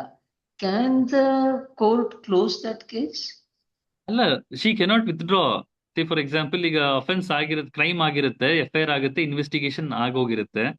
She can turn only hostile, she cannot withdraw the complaint. ಯಾಕಂದ್ರೆ ಇಟ್ಸ್ ಅ ಪೋಕ್ಸೋ ಇಮಿಡಿಯೇಟ್ ಆಗಿ ಮೆಡಿಕಲ್ ಎಲ್ಲ ಆಗಿರುತ್ತೆ, ದೇರ್ ಕೂಡ ಒಪಿನಿಯನ್ ಎಲ್ಲ ಬಂದಿರುತ್ತೆ. ಸೊ ಹಾಗಾಗಿ she cannot do that. I mean even if what she can do is she can turn hostile. ಅಂದ್ರೆ witness time ಅಲ್ಲಿ ನನಗೆ ಆ ಹುಡುಗ ಯಾರು ಅಂತ ಗೊತ್ತಿಲ್ಲ, ನನಗೆ ನನ್ನ ಮೇಲೆ ಯಾರು ಅಪರಾಧ ಮಾಡೋದು ನನ್ಗೆ ಕಂಡುಹಿಡಿಯಕ್ಕಾಗಲ್ಲ ಅಂತ ಹೇಳಿ ಆ ಹುಡುಗಿ ಹಾಸ್ಟೈಲ್ ಆಗ್ಬೋದು, ಹೊರತು ವಿತ್ಡ್ರಾ ಮಾಡ್ಕೊಳಕ್ ಆಗಲ್ಲ. ಸೊ ಹಾಸ್ಟೈಲ್ ಸಾಮಾನ್ಯವಾಗಿ ನೀವು ಕೋರ್ಟ್ ಅಲ್ಲಿ ಪ್ರಾಕ್ಟೀಸ್ ಮಾಡ್ತಿದ್ರೆ ಕಾಂಪ್ರಮೈಸ್ ಅಂತ ಹೇಳಿದ್ರೆ ಇದೆ. ಕಾಂಪ್ರಮೈಸ್ ಅಂತಂದ್ರೆ ವಿಟ್ನೆಸ್ ಬಾಕ್ಸ್ ಅಲ್ಲಿ ನಿಂತ್ಕೊಂಡು ಯಾರು ಅಪರಾಧ ಮಾಡೋದು ನನಗೆ ಗೊತ್ತಿಲ್ಲ, ನಾನು ಅವ್ರು ನೋಡೇ ಇಲ್ಲ, ಇದೇ ಮೊದಲನೇ ಬಾರಿಗೆ ನೋಡ್ತಾ ಇದ್ದೀನಿ ಅಂತ ಹೇಳೋದೇ ಕಾಂಪ್ರಮೈಸ್. ಕಾಂಪ್ರಮೈಸ್ ಅಂತಂದ್ರೆ ಅಲ್ಲಿ ಬರೆದು ಆರ್ಡರ್ ಶೀಟ್ ಅಲ್ಲಿ ನಾವಿಬ್ರು ವಿತ್ಡ್ರಾ ಮಾಡ್ಕೊಳ್ತಾ ಇದೀವಿ, ಕಾಂಪ್ರಮೈಸ್ ಎಲ್ಲೂ ಕೂಡ ಬರೆಯಲ್ಲ. ಬಿಕಾಸ್ ಅದು ನಮ್ಮ ಐ ಮೀನ್ ಇದಲ್ಲ, ಅದು ಕ್ರಿಮಿನಲ್ ಜೂರಿಸ್ಪ್ರುಡೆನ್ಸ್ ಅಲ್ಲ. ಅದು ಜಡ್ಜ್ ಹೇಳ್ತಾರೆ ಕಾಂಪ್ರಮೈಸ್ ಆಗ್ತೀರಾ ಅಂತಂದ್ರೆ ಹಾಸ್ಟೈಲ್ ಮಾಡಿ ಕ್ಲೋಸ್ ಮಾಡ್ತಾರೆ. ಓಕೆ. ನಾಗಪ್ರಸನ್ನ ಅವ್ರು ಏನ್ ಮಾಡ್ತಾರೆ, ಅಫಿಡೇವಿಟ್ ತರಿಸ್ಕೊಂಡು ಕಾಂಪ್ರಮೈಸ್ ಮಾಡಿ ಕಳಿಸ್ತಾರೆ ಹೈಕೋರ್ಟ್ ಅಲ್ಲಿ. ಓಕೆ, ಸಮಯ ಕಡಿಮೆ ಇರೋದ್ರಿಂದ ವಿಜೇಂದ್ರ ಸರ್ ಒಂದೇ ನಿಮಿಷ ಸರ್, ಒಂದ್ ಸಣ್ಣ ಕ್ವಶನ್ ಅಷ್ಟೇ ಸರ್. ಫಸ್ಟ್ ಆಫ್ ಆಲ್ ನಿಮ್ಗೆ ಥ್ಯಾಂಕ್ಸ್ ಸರ್, ತುಂಬಾ ಇನ್ಫಾರ್ಮೇಶನ್ ಸಿಕ್ತು ಸರ್. ನನ್ನ ಕ್ವಶನ್ ಏನಂತ ಹೇಳಿದ್ರೆ, ಈಗ ಈ ಸೋಷಿಯಲ್ ಬೈಕಾಟ್ ಅಂತ ಹೇಳೋದು ಇವತ್ತಿಗೂ ಗ್ರಾಮೀಣ ಪ್ರದೇಶದಲ್ಲಿದೆ. ಏನಾಗ್ತಿದೆ ಅಂತ ಹೇಳಿದ್ರೆ, ಈಗ ನಮ್ಗೆ ಲೈವ್ ಹೇಳ್ಬೇಕು ಅಂತ ಹೇಳಿದ್ರೆ, ಈಗ ಈ ಹಳ್ಳಿಗಳಲ್ಲಿ ಏನ್ ಮಾಡ್ತಾರೆ ಅಂದ್ರೆ, ಆ ಗ್ರಾಮ ಪಂಚಾಯತಿ ಮಾಡಿ ಎಲ್ಲಾ ಮುಖಂಡರನ್ನು ಕರೆದು ಅವ್ನ್ ಸೋಷಿಯಲ್ ಬೈಕಾಟ್ ಮಾಡಿದ್ರೆ ಒಂದ್ ಸ್ವಲ್ಪ ದುಡ್ಡು ಗಿಡ್ಡು ಇಸ್ಕೊಂಡು ಅವ್ನ್ ಸೋಷಿಯಲ್ ಬೈಕಾಟ್ ಮಾಡ್ತಾರೆ. ಅಂತ ಕೇಸ್ಗಳಲ್ಲಿ ಪೊಲೀಸ್ ಅವ್ರು ಏನಾದ್ರು ಸುಮೋಟೋ ಕೇಸ್ ಹಾಕ್ಬೋದಾ ಅಂತ ಒಂದ್ ಕ್ವಶನ್. ಇನ್ನೊಂದು, ಈಗ ಎಕ್ಸಿಸ್ಟಿಂಗ್ ಇದಿದೆಯಲ್ಲ ಸೋಷಿಯಲ್ ಬೈಕಾಟ್ ಕಾನೂನು ಇದೆಯಲ್ಲ, ಅದ್ರ ಇಂಪ್ಯಾಕ್ಟ್ ಯಾವ ತರ ಇದೆ ಅಂತ, ಎಷ್ಟು ಜನಕ್ಕೆ ಪನಿಷ್ಮೆಂಟ್ ಆಗಿದೆ, ತುಂಬಾ ಎಫೆಕ್ಟಿವ್ ಆಗಿದೆಯಾ ಅಂತ ಹೇಳಿ ಅಷ್ಟೇ ಸರ್. ಈಗ ಇರೋದು ಸೋಷಿಯಲ್ ಬೈಕಾಟ್ ಅಂತಂದ್ರೆ, ಇದು ನೋಡಿ SC/ST ಅಟ್ರಾಸಿಟಿ ಆಕ್ಟ್ ಅಲ್ಲಿ ಅದಕ್ಕೊಂದು ಪ್ರಾವಿಷನ್ ಕೊಟ್ಟಿದ್ದಾರೆ, ಸೋಷಿಯಲ್ ಬೈಕಾಟ್, ಎಕನಾಮಿಕ್ ಬೈಕಾಟ್ಗೆ. PCR ಅಲ್ಲಿ ಐ ಮೀನ್ ಅನ್ಟಚಬಿಲಿಟಿ ನ ಅವರು ಸ್ವಲ್ಪ ಲಿಬರಲ್ ಆಗಿ ಡಿಫೈನ್ ಮಾಡಿದ್ದಾರೆ. Untouchability social boycott also amounts to untouchability, amounts to discrimination ಅಂತ ಹೇಳಿ. ಬಟ್ ಅದ್ರದ್ದು ಇಂಟರ್ಪ್ರಿಟೇಷನ್ ಎಲ್ಲವೂ ಕೂಡ ತುಂಬಾ ಲಿಮಿಟೆಡ್ ಆಗಿದೆ. ಅದು SC/ST ಅಂತಂದ್ರೆ ಬರೀ SC/ST ಅವ್ರ ಮೇಲೆ ಆದಂತ atrocities, I mean social boycott ಅನ್ನ ಮಾತ್ರ ಅವ್ರು ಕನ್ಸಿಡರ್ ಮಾಡ್ತಾರೆ. ಸೊ ನೀವು SC/ST atrocity as a whole ನೋಡೋದಾಗಿದ್ರೇನೆ, Karnataka amongst the 4 southern states is the least performing state ಅದು. ಅದಕ್ಕೆ ನಾವು ತುಂಬಾ ಅದು ಬೇರೆ, ಐ ಮೀನ್ ನೆಕ್ಸ್ಟ್ ಟೈಮ್ ನಾವು ಡಿಸ್ಕಸ್ ಮಾಡಬಹುದು. ಬಟ್ 4% ಕನ್ವಿಕ್ಷನ್ ರೇಟ್ ಇದೆ, ತುಂಬಾ ಹಾಸ್ಟೈಲ್ ಆಗಿರುವಂತ ಸಿಸ್ಟಮ್ ಇದೆ ವಿತ್ ಇನ್ ಪೊಲೀಸ್ ಡಿಪಾರ್ಟ್ಮೆಂಟ್ ಅಲ್ಲಿ. ಸೊ ಹಂಗಾಗಿ ನಾರ್ಮಲ್ SC/ST ಅಟ್ರಾಸಿಟಿ ಮರ್ಡರ್ನೇ ಕೂಡ ಬಿ ರಿಪೋರ್ಟ್ ಮಾಡೋದನ್ನ ನೋಡಿದೀವಿ. ಮರ್ಡರ್ ಮಾಡಿ ವಿತ್ ಇಂಜುರೀಸ್, ಹೋಲ್ ಆಗಿದೆ, ತಲೆ ಬುರುಡೆ ಆಗಿದೆ ತಲೆಯಲ್ಲಿ. ಒಬ್ಬ ಗ್ರಾಮ ಸಹಾಯಕನ್ನ ಯಾವುದೋ ತಮ್ಮ ಸರ್ಕಾರಿ ಸ್ವತ್ತನ್ನ ರಕ್ಷಣೆ ಮಾಡಕ್ ಹೋದಾಗ ಒಬ್ಬ ದಲಿತರನ್ನ ಅಲ್ಲಿರುವಂತ ಒಕ್ಕಲಿಗರು ಸಾಯಿಸಿದ್ದಾರೆ, ಅದನ್ನ ಬಿ ರಿಪೋರ್ಟ್ ಮಾಡಿದ್ದಾರೆ. ಅದು ಕೊಲೆನೇ ಅಲ್ಲ, ಆ ಹುಡುಗ ಯಪ್ಪ ಬಂದು ಕುಡಿದು. ಸೊ ಆ ರೀತಿ ಅಂತ ಎಕ್ಸ್ಟ್ರೀಮ್ ಕೇಸಸ್ ಅಲ್ಲೂ ಕೂಡ ಏನಾಗ್ತಿದೆ ಅಂತಂದ್ರೆ ಕಾಂಪ್ರಮೈಸ್. ಸೊ ಸೋಷಿಯಲ್ ಬೈಕಾಟ್ ಅನ್ನೋದು compare to all these offences, it is of course ನಾವು ಮಿನಿಸ್ಕೂಲ್ ಅಂತ ಹೇಳಬಾರ್ದು. ಬಟ್ ಅಂತ ಕೇಸಸ್ ಅಲ್ಲೂ ಕೂಡ ಅದು ಸಾಮಾನ್ಯವಾಗಿ ಕಾಂಪ್ರಮೈಸ್ ಆಗುತ್ತೆ, ಅಥವಾ FIR ಸ್ಟೇಜ್ಗೂ ಹೋಗಲ್ಲ. ಐ ಮೀನ್ ನಾವು ನೋಡಿದಂತ ಇದೊಂದು, I mean it's something not to be share. But ನಾವು ನೋಡಿದಂತ ಹಲವಾರು ಕೇಸಲ್ಲಿ ಸಂಘಟನೆ ಅಂತ ಹೇಳಿ ಮುಂದೆ ಬಂದು ಕಾಂಪ್ರಮೈಸ್ ಮಾಡುವಂತ ಆರ್ಗನೈಸೇಷನ್ಸ್ ಕೂಡ ಇದೆ. ಸೊ ಹಂಗಾಗಿ SC/ST atrocity act, despite being a very so called strong act, ಅದರದಲ್ಲೇ ಕನ್ವಿಕ್ಷನ್ ರೇಟ್ಸ್ ತುಂಬಾ ಕಡಿಮೆ ಇದೆ ಸರ್. ಹಂಗಾಗಿ ಪೊಲೀಸ್ ಅವರು ಸಿಕ್ಕಾಬಿಟ್ಟೆ ಕಾಂಪ್ರಮೈಸ್ ಗೆ ರೆಫರ್ ಮಾಡ್ತಾರೆ ಸರ್. ಯಾವ್ದೋ ಈ ತರದ ನಾವು ನೋಡಿದಂತ ಫ್ಯಾಕ್ಟ್ ಫೈಂಡಿಂಗ್ ಅಲ್ಲಿ ಅಟ್ರಾಸಿಟಿ ಅಂತ ಹೇಳಿ ಪೊಲೀಸ್ ಸ್ಟೇಷನ್ ಬಂದಾಗ ಪೊಲೀಸರು ಇಮಿಡಿಯೇಟ್ ಆಗಿ ಅದೇ ಸಮುದಾಯಕ್ಕೆ ಸೇರಿದಂತ ಒಬ್ಬ ಲೀಡರ್ಗೆ ಫೋನ್ ಮಾಡೋದು, ಈ ತರ ಬಂದಿದ್ದಾರೆ ಏನ್ ಮಾಡೋದು ಅಂತ. ಸೊ ಅವ್ರು ಬಂದು, ಸೊ ಇದೆಲ್ಲ ಕೂಡ ರಿಯಾಲಿಟೀಸ್. ಬಟ್ ಅದನ್ನ ಬೇರೆ ಟೈಮಲ್ಲಿ ನಾವು ಈಗ ಹೇಳಕ್ ಇಷ್ಟಪಡಲ್ಲ. ಸೊ ಇದನ್ನ ನಾವು ನೋಡಿದೀವಿ ಸರ್. ಬಟ್ ಆದ್ರೆ ಈ ಆಕ್ಟ್ ನೀವ್ ಹೇಳ್ದಂಗೆ ಸುವೋಮೋಟೋ ಮಾಡ್ಕೋಬಹುದಾ ಅಂತಂದ್ರೆ, ಸುವೋಮೋಟೋ ಅವರು ಅದೇ ಸರ್, ಒಂದು ಕನ್ಫ್ಯೂಷನ್ ಇದೆ. If it is a cognise offence, ನೀವು ಒಬ್ರು ಕಂಪ್ಲೇಂಟ್ ಕೊಡ್ಲೇಬೇಕು, ಕಂಪ್ಲೇಂಟ್ ಬರ್ಲೇಬೇಕು ಅಂತ ಏನಿಲ್ಲ. ಪೊಲೀಸರೇ ಬಂದು ಸುವೋಮೋಟೋ ಕಂಪ್ಲೇಂಟ್ ಅನ್ನ ರಿಜಿಸ್ಟರ್ ಮಾಡ್ಕೋಬಹುದು. ಬಟ್ ಇಲ್ಲಿ ಥ್ರೂ ಮ್ಯಾಜಿಸ್ಟ್ರೇಟ್ ಮಾಡೋದು ಅಂತ ಇದ್ರೆ, ಪೊಲೀಸರು ಕೂಡ ಒಂದು ಕಂಪ್ಲೇಂಟ್ ಅನ್ನ ಮಾಡಿ, ಐ ಮೀನ್ ಯಾಕೆಂತಂದ್ರೆ ಇಲ್ಲಿ ಸೋಷಿಯಲ್ ಬೈಕಾಟ್ ಪ್ರಾಹಿಬಿಷನ್ ಆಫೀಸರ್ ಅಂತ ಒಬ್ಬರನ್ನ ನೇಮಕ ಮಾಡ್ತಿದೀವಿ ಅಂತ ಹೇಳ್ತಿದ್ದಾರೆ. ಅವ್ರದ್ದು ಕೆಲಸನೇ ಏನು ಅಂತಂದ್ರೆ, ಯಾವ್ಯಾವ ಹಳ್ಳಿಗಳಲ್ಲಿ ಸೋಷಿಯಲ್ ಬೈಕಾಟ್ ಆಗ್ತಿದೆ ಅಂತದನ್ನ ರಿಪೋರ್ಟ್ ಮಾಡುವಂತದ್ದು, ಕಂಪ್ಲೇಂಟ್ ಕೊಡುವಂತದ್ದು, ಇನ್ವೆಸ್ಟಿಗೇಷನ್ ಅಲ್ಲಿ ಹೆಲ್ಪ್ ಮಾಡೋದಕ್ಕೆ ಅಂತ ಇರುವಂತದ್ದು, ಮತ್ತೆ ಪನಿಷ್ಮೆಂಟ್ ಇಂಪೋಸ್ ಮಾಡಿದ್ರೆ ಆ ಪನಿಷ್ಮೆಂಟ್ ಅನ್ನ ಎನ್ಫೋರ್ಸ್ ಮಾಡೋದಕ್ಕೆ ಇರುವಂತ ಒಬ್ಬ ಆಫೀಸರ್ ಅಂತಾನೆ ಮಾಡಿದ್ದಾರೆ. ಸೊ ಅವ್ರ ಮೂಲಕನೂ ಕೂಡ ನೀವು ಕಂಪ್ಲೇಂಟ್ ಅನ್ನ ಕೊಡಬಹುದು. ಸೊ ಓಕೆ ಒಬ್ರು Okay, sir. ಸಂಗೀತ ಒಬ್ರು ಅಲ್ಲ, ಒಂದ್ ನಿಮಿಷ ಸರ್. ಇದು ಅಸೆಂಬ್ಲಿಯಲ್ಲಿ ಪಾಸ್ ಆದಾಗ ಸಜೆಷನ್ ಮೇರೆಗೆ ಸುಮೋಟೋ ಪೊಲೀಸರು ಇದನ್ನ ಮಾಡ್ಬೋದು, ಅದನ್ನ ಅಮೆಂಡ್ ಮಾಡ್ಕೊಂಡಿದ್ದಾರೆ. ಬಟ್ ಶಿವ ಅವ್ರು ಹೇಳ್ದಂಗೆ ಇದು ಇಂಪ್ಲಿಮೆಂಟೇಷನ್ ಲೆವೆಲ್ ಎಲ್ಲೆಲ್ಲಿ ಯಾವ್ಯಾವ್ದು ರೀತಿಯಲ್ಲಿ ಅಡಚಣೆಗಳಿದೆ ಅನ್ನೋ ಗ್ಯಾಪ್ಸ್ ಇದೆ. Thank you. Okay, thank you very much sir. Thank you sir. Sangeetha ಅವರು ಕೊನೆ ಪ್ರಶ್ನೆ ಹಾಕಿದ್ರೆ ರತಿ ಆಮೇಲೆ ಸಮರೈಸ್ ಮಾಡ್ಬೋದು. ಸಂಗೀತ ಅವರೇ. ಹಲೋ. ಫಸ್ಟ್ಲಿ ನಾನು new to this Friday forum. ಹೇಳಿ. ನೀವು ಮಾತಾಡಿ. ದಟ್ ಕ್ಯಾಸ್ಟ್ ಪಂಚಾಯತ್ ನ ಅಕ್ನಾಲೇಜ್ಮೆಂಟ್ ಮಾಡ್ತಾರೆ ಹೊರತು ಅಬಾಲಿಷ್ ಮಾಡಲ್ಲ ಅಂತ. ಹೌದು. Is there any way to, ನೀವ್ ಹೇಳಿದ್ರಿ ಇದನ್ನ ಅನ್ಟಚಬಿಲಿಟಿನ ಅಬಾಲಿಷ್ ಮಾಡಿದ್ದಾರೆ ಅಂತ. But is there any way to abolish that one? Abolish ಅಂದ್ರೆ is the only way is to come up with a law that abolishes caste panchayat. ಈಗ ನಾವು we cannot go against the tide ಅಲ್ವಾ. ಈಗ ನೀವು overwhelming morality ಏನು ಅಂತಂದ್ರೆ social morality implemented through cost panchayat. Cost panchayat ಇರೋದೇ ಏನಕ್ಕೆ? ಕಸ್ಟಮ್ಸ್, ಟ್ರೆಡಿಷನ್ಸ್, ಪ್ರಾಕ್ಟೀಸಸ್ ಅನ್ನ ಗಟ್ಟಿಯಾಗಿ ಉಳಿಸ್ಕೊಂಡು ಅದನ್ನ ಎನ್ಫೋರ್ಸ್ ಮಾಡೋದಕ್ಕೆ ಇರುವಂತ ಒಂದು ವ್ಯವಸ್ಥೆ. ಸೊ ನೀವು ಅದನ್ನ ಬಿಟ್ಟು ಬೇರೆದೆಲ್ಲಾನು ಕೂಡ ನಾವು ಪ್ರಾಹಿಬಿಟ್ ಮಾಡ್ತೀವಿ ಅಂತಂದ್ರೆ it doesn't make any sense. Okay. Rathi ಸ್ವಲ್ಪ ಸಮರೈಸ್ ಮಾಡ್ತೀರಾ? Okay, Ratira, we can sum up the discussion. ಇಲ್ಲ ಮಣಿ, ತುಂಬಾನೇ ಮಾಡ್ಬಿಡಿ, ಯಾಕಂದ್ರೆ I think this is already we have crossed our limit. Okay, if you ask me, ಇವರು ನಮ್ಮ ಶಿವಮಣಿಯವರು ತುಂಬಾನೇ ಚೆನ್ನಾಗಿ ಮಾತಾಡಿದ್ರು. ಯಾಕಂದ್ರೆ he has given equal importance to constitutional morality. Social morality fact finding ನಾವು ಮಾಡ್ತಾನೆ ಇರ್ತೀವಿ, ಬಟ್ ಈ ಸೋಷಿಯಲ್ ಮೊರಾಲಿಟಿ, ಈ ಕಾನ್ಸ್ಟಿಟ್ಯೂಷನಲ್ ಮೊರಾಲಿಟಿಗೆ ತುಂಬಾನೇ ಅವ್ರು ಇದು ಇಂಪಾರ್ಟೆನ್ಸ್ ಕೊಟ್ಟು ಅದನ್ನ ಹೆಚ್ಚು ಇದ್ ಮಾಡಿದ್ದಾರೆ. ಮತ್ತೆ ಒಳ್ಳೊಳ್ಳೆ ಈಗ ಹೇಳಿದಂಗೆ ಈಗ ತಾನೇ ಹೇಳಿದ್ರು ಅವರು, ಈ ಕಾಸ್ಟ್ ಪಂಚಾಯತ್ ಅವ್ರು ಹೇಳ್ದಂಗೆ ಕಾಸ್ಟ್ ಪಂಚಾಯತ್ ಅನ್ನ ಅಬಾಲಿಷ್ ಮಾಡಕ್ಕೆ ನಾವ್ ಏನ್ ಮಾಡ್ಬೇಕು? ಸೋಷಿಯಲ್ ಬಾಯ್ಕಾಟ್ ಲಾ ಒಳಗೇನೆ ನಾವ್ ಅದನ್ನ ತರಕ್ ಸಾಧ್ಯ ಇದೆಯಾ? ಯಾಕಂದ್ರೆ ಸೋಷಿಯಲ್ ಮೊರಾಲಿಟಿ ಅಂತ ಹೇಳುವಾಗ caste panchayati is the one which is taking it up. ನಾವು ನಮ್ಮ ವಿಮೆನ್ಸ್ ಮೂವ್ಮೆಂಟ್ ಒಳಗೆ ನಾವು ಕೆಲವು ಮಾಡ್ತೀವಿ. ಅಂದ್ರೆ ನಮ್ಗೆ ಹೇಗೆ ಪ್ಯಾಟ್ರಿಯಾರ್ಕಿಯನ್ನ ನಾವು ಹೌ ಡು ವಿ ಅಬಾಲಿಷ್ಗಿಂತ how do you handle it ಅಂತ ಕೇಳುವಾಗ, ಒಂದು ನನ್ನ ದೇಹ ನನ್ನ ಹಕ್ಕು, ಮಹಿಳೆಗೆ ಆಗಿರ್ಲಿ ಪುರುಷರಿಗಾಗಿರ್ಲಿ ನನ್ನ ದೇಹ ನನ್ನ ಹಕ್ಕು, ನನ್ನ ಡಿಗ್ನಿಟಿ ನನಗೆ ಬೇಕು ಅಂತ ಹೇಳುವಾಗ it is constitution morality we are talking about.